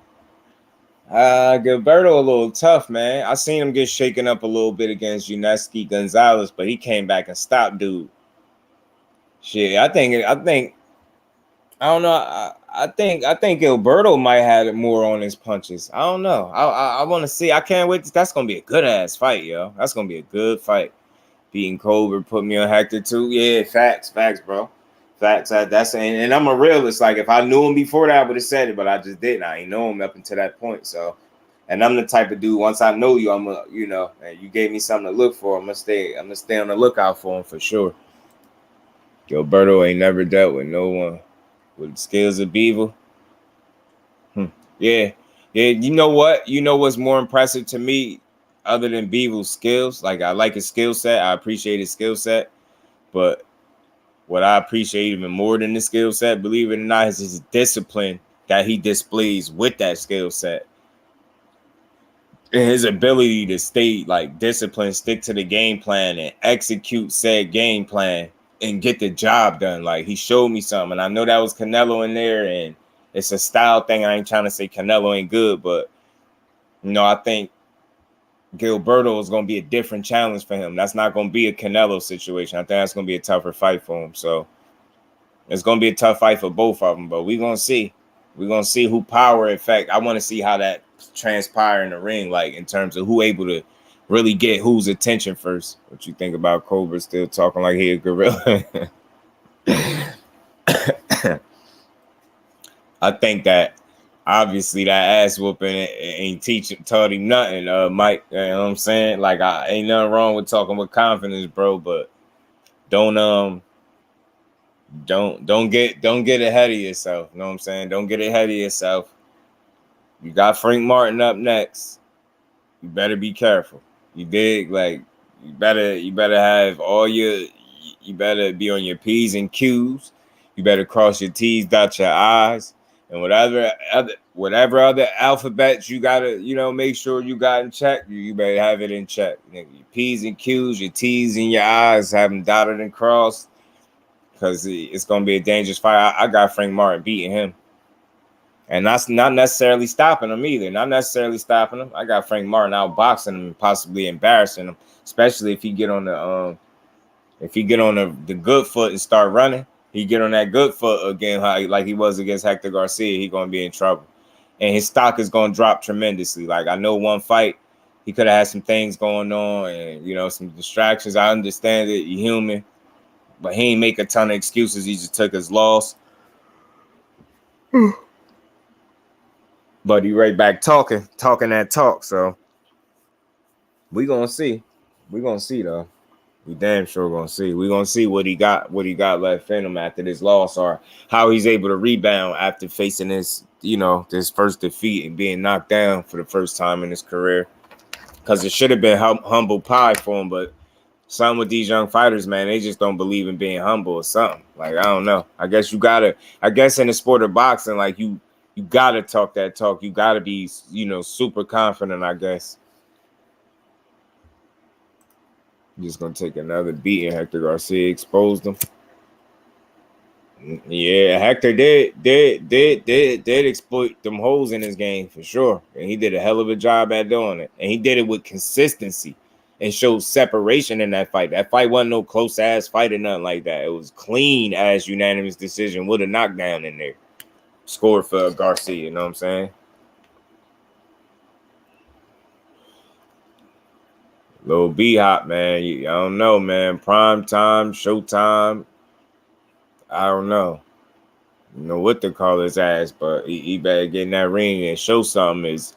He ain't getting in there with no slouch. I hope he understand that and respect to Hector Garcia, but I think Frank Martin is even better than him, so that's an even tougher fight. So right off the bat, much respect to Chris Colbert for accepting this challenge, bro, and being willing to step in that ring after coming off a loss. You gotta respect the fighter for that, and I do, and that's why I say I don't respect his approach to the fight when he was losing, how he mentally checked out. I don't respect that. He still didn't physically give up, but he mentally gave up in that fight, which is not a good look for a young fighter. But you live to fight another day, and nonetheless, if you coming off your first loss and being embarrassed, knocked down, and all that, first time in your career to come back and fight in a Frank Martin, that young phenom, much respect to you. I got to tip the hat to him on that one. Said Colbert was running for his life. Nah, facts. Kurt, he was, bro. He was running for his life. He was running for his life. And Hector Garcia was cool with just outpointing him and beating him up. He ain't had no answer. He really ain't had no answer all night, and that's just not a good look. And all the times it's not only who you lose to, but it be how you lose to when you lose. And that's not a good loss right there. That's not a good loss. But nonetheless, I've seen a lot worse. And he didn't take a ton of punishment. He just got took the school. Chris Colbert, that he didn't get a beat down. That's not a beat down. That's a schooling. That's an embarrassment. You got embarrassed. You got beat up, touched up, dropped. You know what I mean? You got shook up for the first time for real, sat on your ass. You was very uncomfortable in there with what was on the other side of you. And it showed the entire fight. He never really settled into no rhythm. And I respect Hector Garcia for keeping the pressure and being consistent in his approach and just really executing that night. He was spot on. Cool. Who was Chris Colbert about to fight next? It's not Martin. It's after his next fight, I do believe.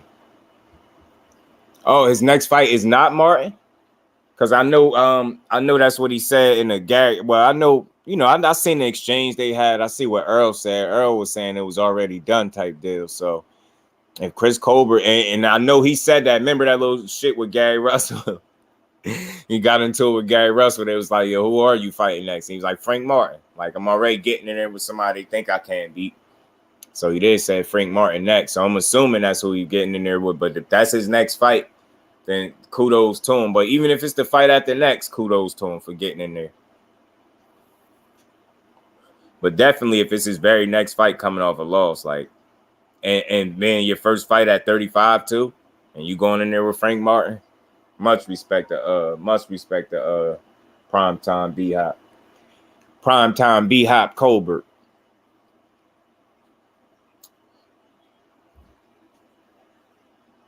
We gonna see what he gonna do. But yeah, man, I ain't want to keep y'all in here too long, man. I just wanted to bring this little bit of, news to y'all, or what's news, if y'all even care.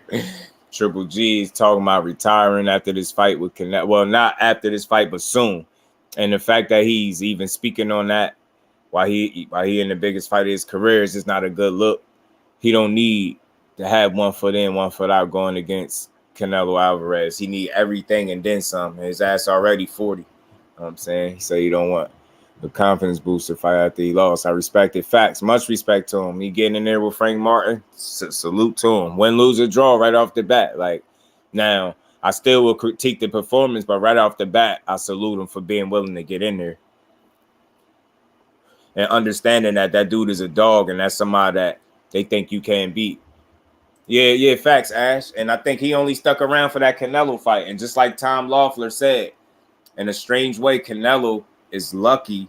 He's very lucky that they that Triple G is fighting him. Like, because I would have been very interested to see if Triple G would have just been like, nah, I'm cool. I'm gonna go fight somebody else.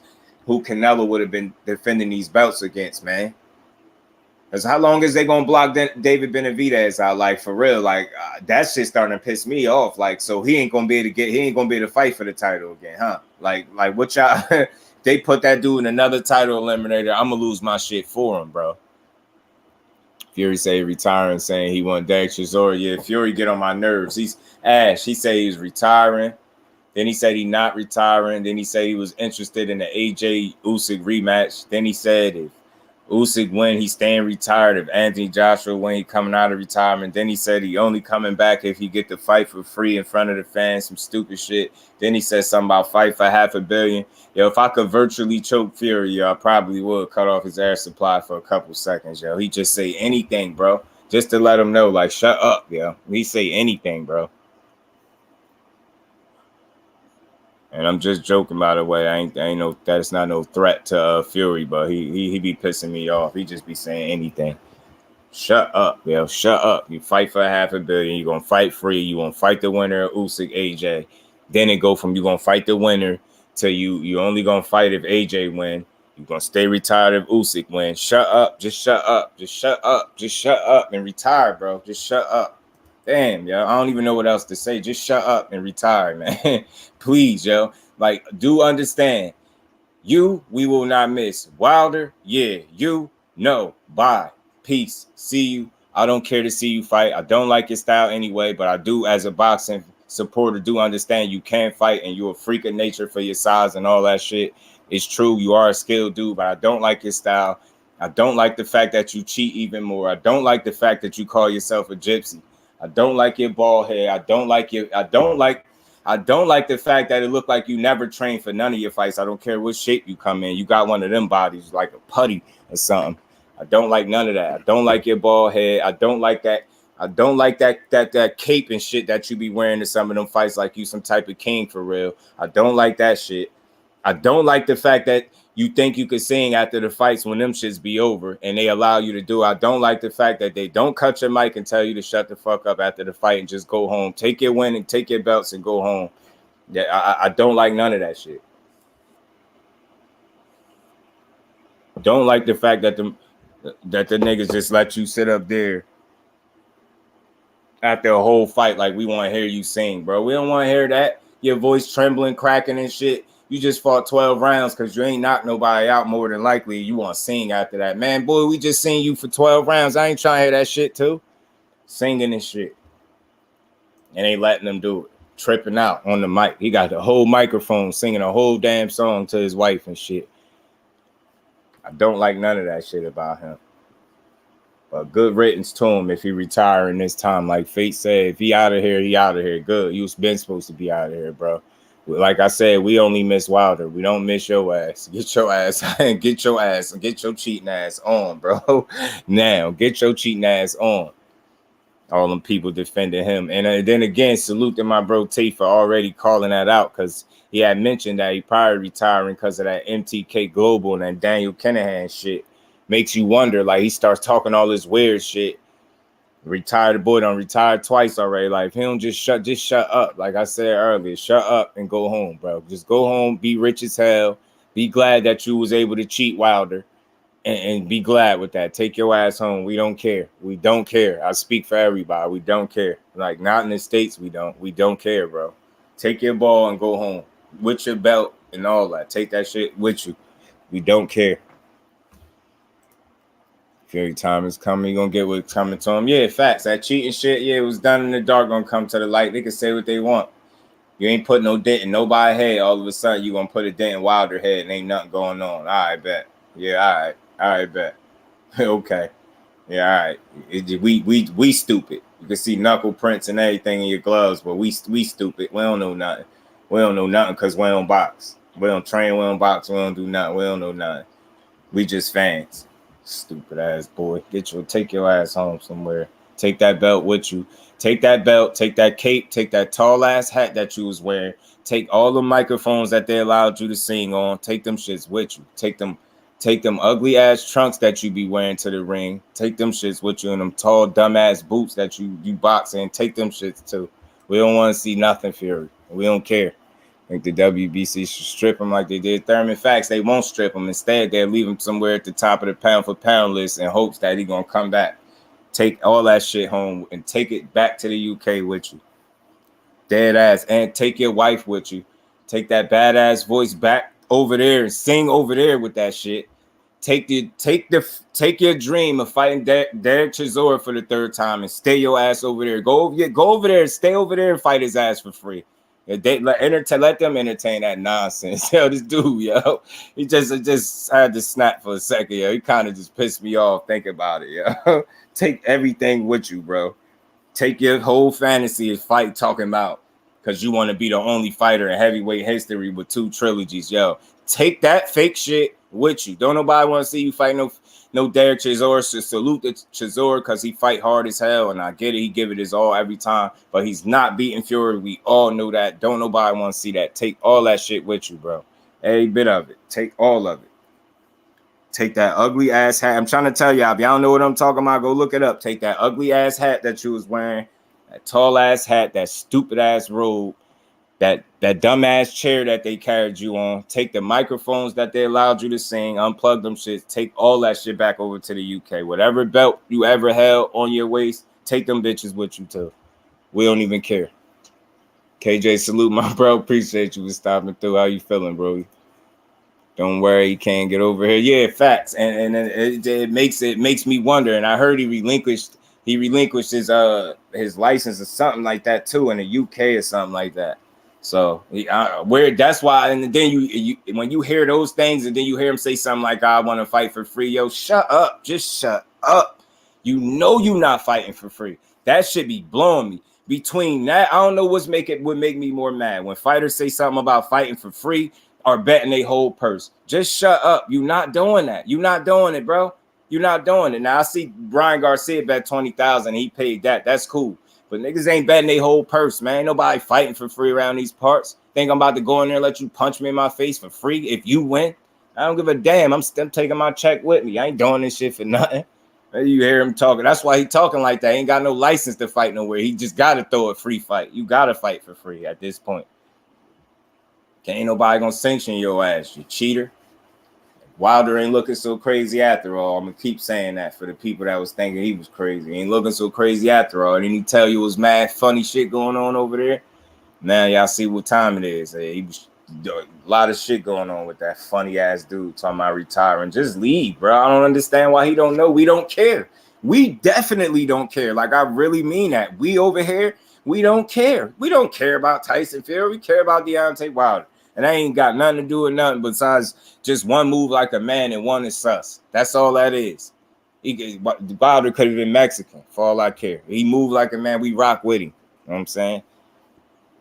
Get his ass out of here. Just retire. Go home. Don't say it again. Don't say it again. Don't report that shit no more. We don't care. I'm trying to tell him. Somebody need to tell him. Matter of fact, about to hit him in his DM. Tell him, yo, don't announce yourself retired no more. We don't care. On everything. Y'all think I'm playing? About to really hit him. Like, yo, don't do that shit no more. We don't care. You want to go fight Derek Chisora for free in front of your fans? Go over there and get their asses a show because we don't want it. We don't want to see it, bro. We don't. Take your ass over there and fight for free. Gypsy King, get your ass out of here. Yeah, then y'all gotta know like the history behind that word Gypsy King get on my nerves. Let me tell you why that shit get on my nerves, because I don't know if y'all aware. He equated him calling himself the Gypsy King, Gypsy. He's saying like gypsies where he from is the equivalence of the N word where we from. Like, man, I know you didn't just pull that card, yo. Nothing, just don't compare nothing to that. See, you fuck right up. Don't try to compare. Just say, yo, they look at us as this, or that. Don't compare it to that like we supposed to relate to you because of that. We don't, bro. You calling yourself, man, no, we don't relate. We don't relate, bro. It's not the same. Don't try that. It's not the same thing. Weird ass dude.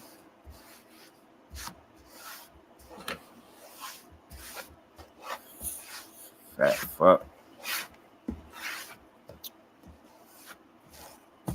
But yeah, man. Hopefully in these next couple months, man, we see a lot of things shake out. Like, I want to see 140 shake out. I definitely want to see 135 shake out. I just want to see what's the next fights for everybody. Being that everybody talking so much shit. Been a lot of shit talked by a lot of fighters, and I just want to see who everybody gonna get in there with next. Because I'm on people's ass. Don't give us no bullshit fight, or we get to get on here and go live and critique it, because we shouldn't have to stand for no weak ass fights. So our ears to the street and that shit. Bob Arum get on my nerves back. He get on my damn nerves. Bob Arum, something else. He a trick.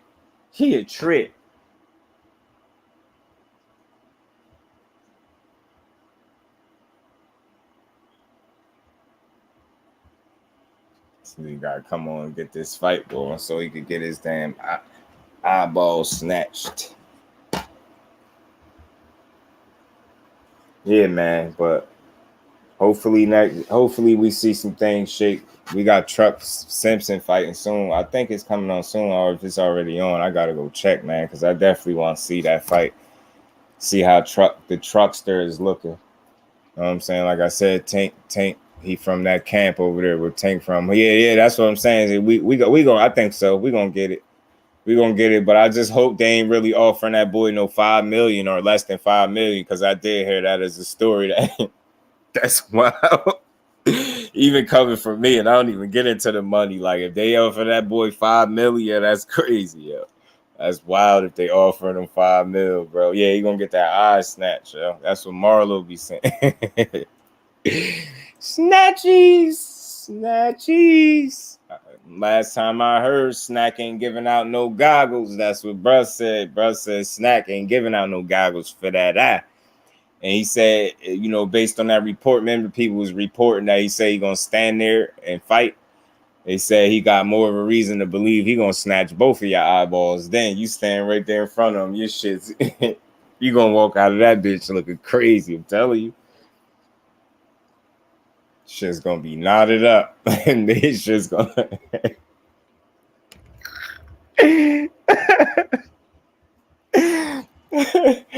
oh man, yo. Oh man. Y'all crazy. Nigga blocked this. Nigga dude blocked somebody in his chat for saying Terrence Carver gonna get his eye. Something he better protect his eye, something like that. He gonna get his eye crushed. Dude blocked him. He was like, man, get out of here with that, man, because that's not funny. And that's my man too. But I was in the cut listening. I was crying. That shit was funny as hell. He blocked somebody. He blocked the dude for talking about the eye, bro. He killed him for it, yo. He was like, man, block him, yo. Like, Biggs, what's good, my bro? Appreciate you for sliding through. How you feeling, Brody? TWT in the building. Appreciate the family. Earl gonna cross the T's and dot the I's, yes.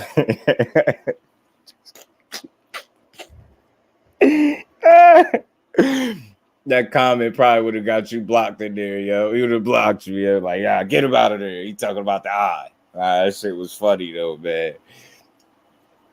That shit was funny, but at least that's about boxing. Like the eye thing is a real thing. Like I understand why people get so emotional when people mention the eye thing. That's a real. That's not a myth.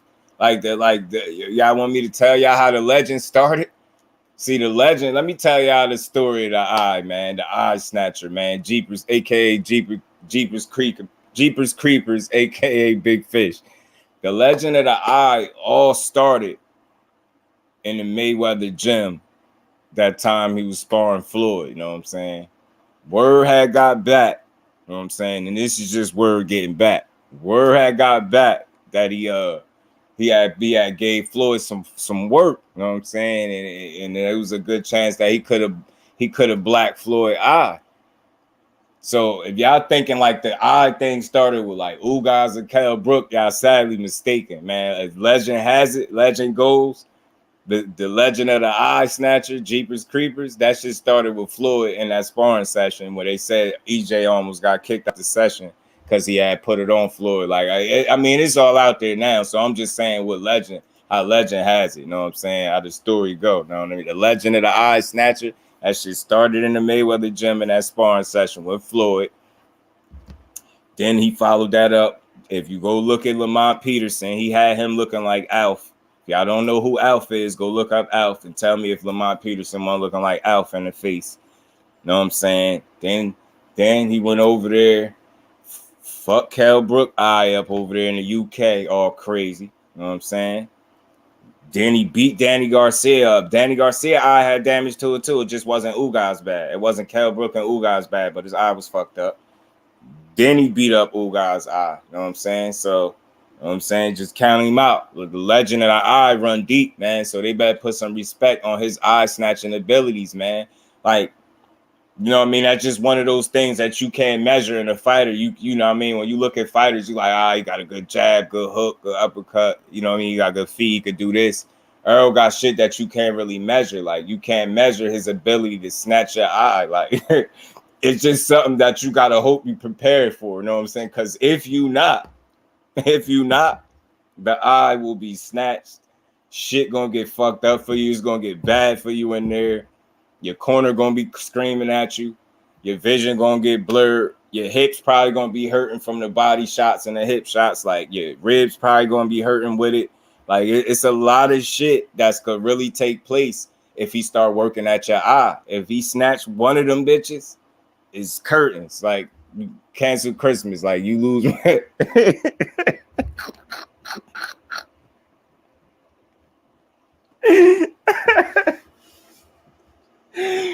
Oh man, yo, I'm trying to tell y'all, man, they think it's a game, yo, and they mad at us. Don't be mad at us, be mad at EJ. You know what I'm saying?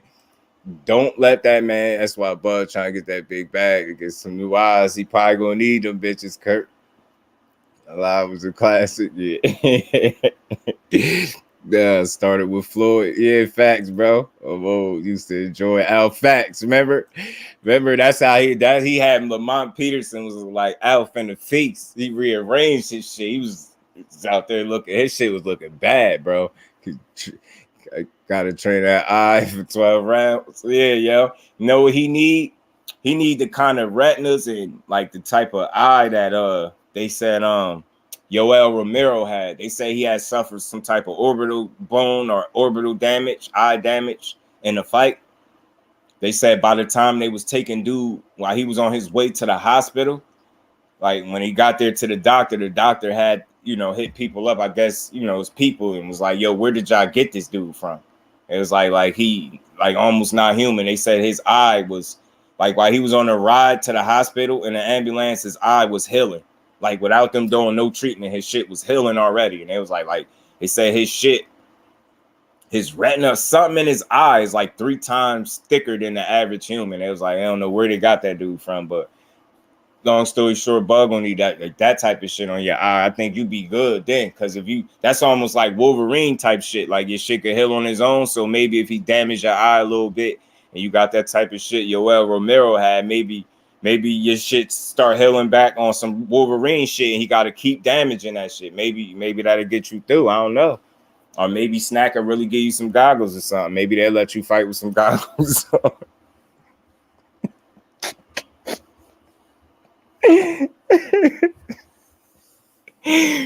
Maybe they'll let him fight with some goggles on. I don't know. He gotta take that up with the commission. That's not for me to decide. You know what I'm saying? That's between him and EJ. They gotta work that out.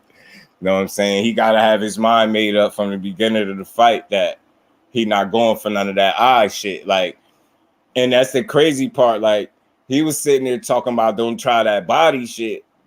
Like, my brother, like his body, your body, like that's not the only thing to worry about. Have you don't seen the man resume? He dropped niggas with body shots. He punched people in their ribs, break them down to the body, and he snatched eyes. Like, that's Jeepers Creepers in the flesh. If I ever saw him, that's Jeepers Creepers in the boxing form. Like, it is fucking eyes up. I told you the legend of the eye. I just told y'all that legend of the eye is deep. Oh man, yo, I'm telling you these goggles Cal Brook had, but looking funny in 2 rounds. So imagine what Earl gonna do to it. Yeah, and it had a cut on it too, as G5 was pointing out. It was cut too. He did cut, but facts, Skywalker, he gotta fight. They gotta get him some goggles. Maybe Snack could get him some goggles. I'm gonna get to the 2-hour mark, y'all, before I let y'all get up out of here. We're gonna rock to the 2-hour mark, man. Yeah, man, but hopefully, man, the commission letting people, commission let people get away with worse. You know what I'm saying? Maybe he could sneak in there with some goggles on or something. You know what I'm saying?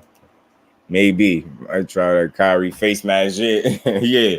Maybe they might let him do a face mask or something. Protect his shit a little bit. Earl seek and destroy. He ain't gonna care. He gonna punch through that shit. You and his face and the face mask gonna be broke. Oh shit.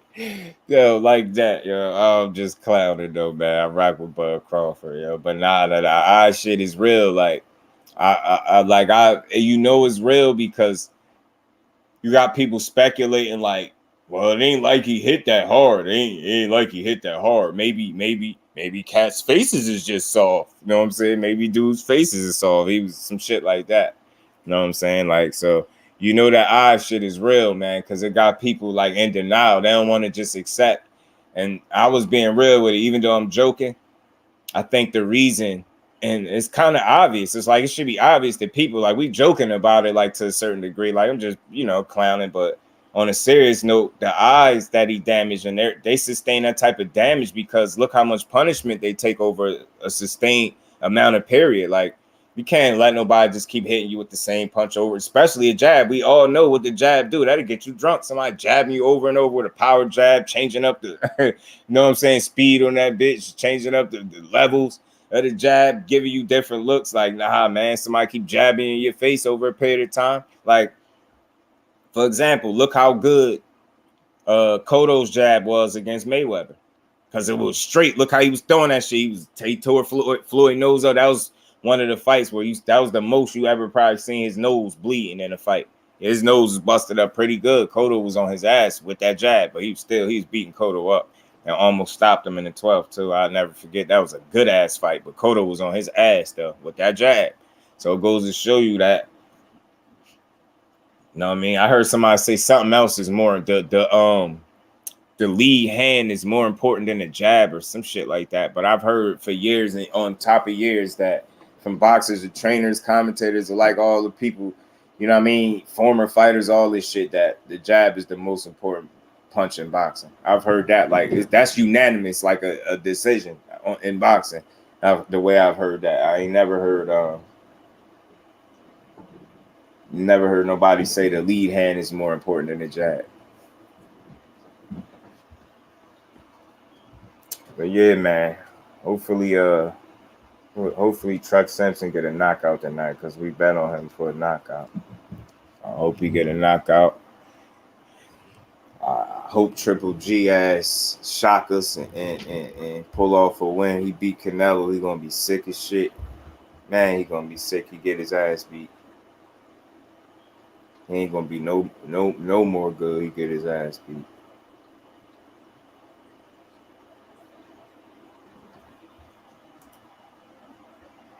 And we're gonna see it. We're gonna see. I'm glad tomorrow night Teofimo fighting too, because we get to see how he gonna look after doing all this talking he been doing I call him talking Tio. We gonna see. No way I see Bud being any more durable than Ugas. Yeah, it's gonna be tough, bro. It's gonna be tough. It's gonna be tough. Like, and again, it ain't just gonna be one way traffic. I ain't saying that at all, but I just seen. I look at it like this. I seen both fighters fight. I seen both fighters like pick their shots, be sharp, accurate. You know what I mean? Smart boxing. You know what I mean? I've seen them use IQ and shit like that. I've seen one use his legs at the lower weight class that he was in, but I don't see it so much at 47. See him fight well from the outside. I seen him do some okay things in the inside, but I haven't seen him fight with any consistency on the inside, which is why I think that's where he's going to struggle in the fight. Where I think even if he has success from the outside, I think Earl is a good enough fighter, smart enough fighter to be able to have success of his own from the outside. They make it seem like that's just one-way traffic because Crawford is such a great counterpuncher, which he is, that, you know, Spence would then, that's just going to nullify his jab and everything he do. Nah, just look at the numbers that back it up and see who has the more accurate jab, who's the busier puncher. Like, you know what I'm saying? He ain't just busier in terms of output. He's busier with the jab, and then he's very accurate with his punches. So it ain't like he's senselessly throwing. That's the thing I say the most. Like, y'all act like his activity is just blind activity, like just whirlwinds of punches. Nah, that shit is with intent. He fight with intent. And while he's working, he's thinking on where to place the next punch based off the opening that he's creating.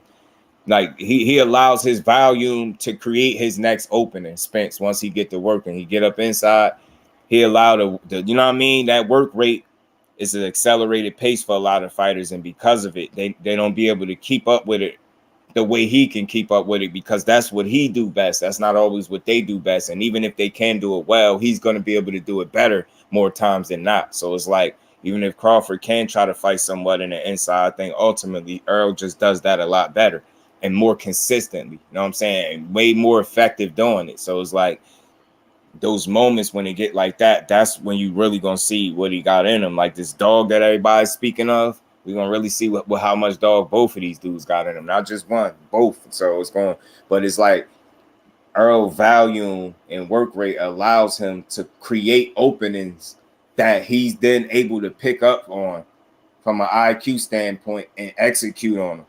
Like, so you get what I'm saying? He working now. Maybe he working the body and you drop the hands down. We seen it with Ugas. Perfect example. He working the body now. Ugas dropped the hands down some, but he's still tucking and covering the face some. But you know what I mean? He kind of like bald, but then a piece of his head still sticking out. And you see how Earl started placing them uppercuts and still landing them and then going back down to the body. Like, that shit just was beautiful. So again, people act like he's just some senseless banger and slugger up in there. That's not the case, bro. That's not the case. Like, he be placing his shots. He fight with intent in there, and that accelerated pace and work rate can cause most fighters, even at the elite level, to make a mistake faster than what they're ready to make it. And that's where he's going to be able to capitalize. You get what I'm saying? That's the type of fighter he is. So even if you're having success on the outside, I don't think you're just going to be able to stay there and live there. Like, you get what I'm saying? I don't think at some point, like, you're going to have to fight. What, you going to run? And his temperament is not to run. He going to fight. So when he fight, that's what we're going to really see. We're going to see when it turn into a fight. When it stop being a chess match and it start being a fight, we're going to get all our answers there. I think Bo got that dog on our James Smith, the bigger, stronger dog. Facts, me too.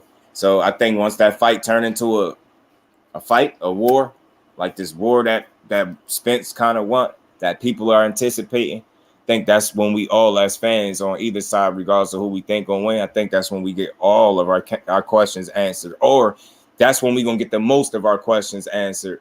And I think the fight could start out answering certain questions, and then we're gonna get the rest of the questions answered once it gel and the motors start going and both dudes get into a groove and they just start going for it.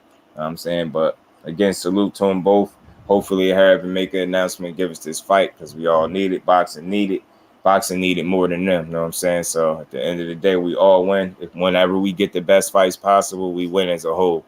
We win as a community and as supporters alike. So But yeah, man, got to the 2-hour mark. I appreciate all y'all stopping back through to listen to your boy Cook to talk this boxing. I appreciate all y'all. You know, I can't do this shit without y'all people. So I appreciate everybody in the building stopping back through. Y'all smash that like button for your bro on the way out. And y'all know, man, y'all stay tuned, man. We gonna stay tuned, man. I'm gonna go check on this truck fight, see what's going on with him.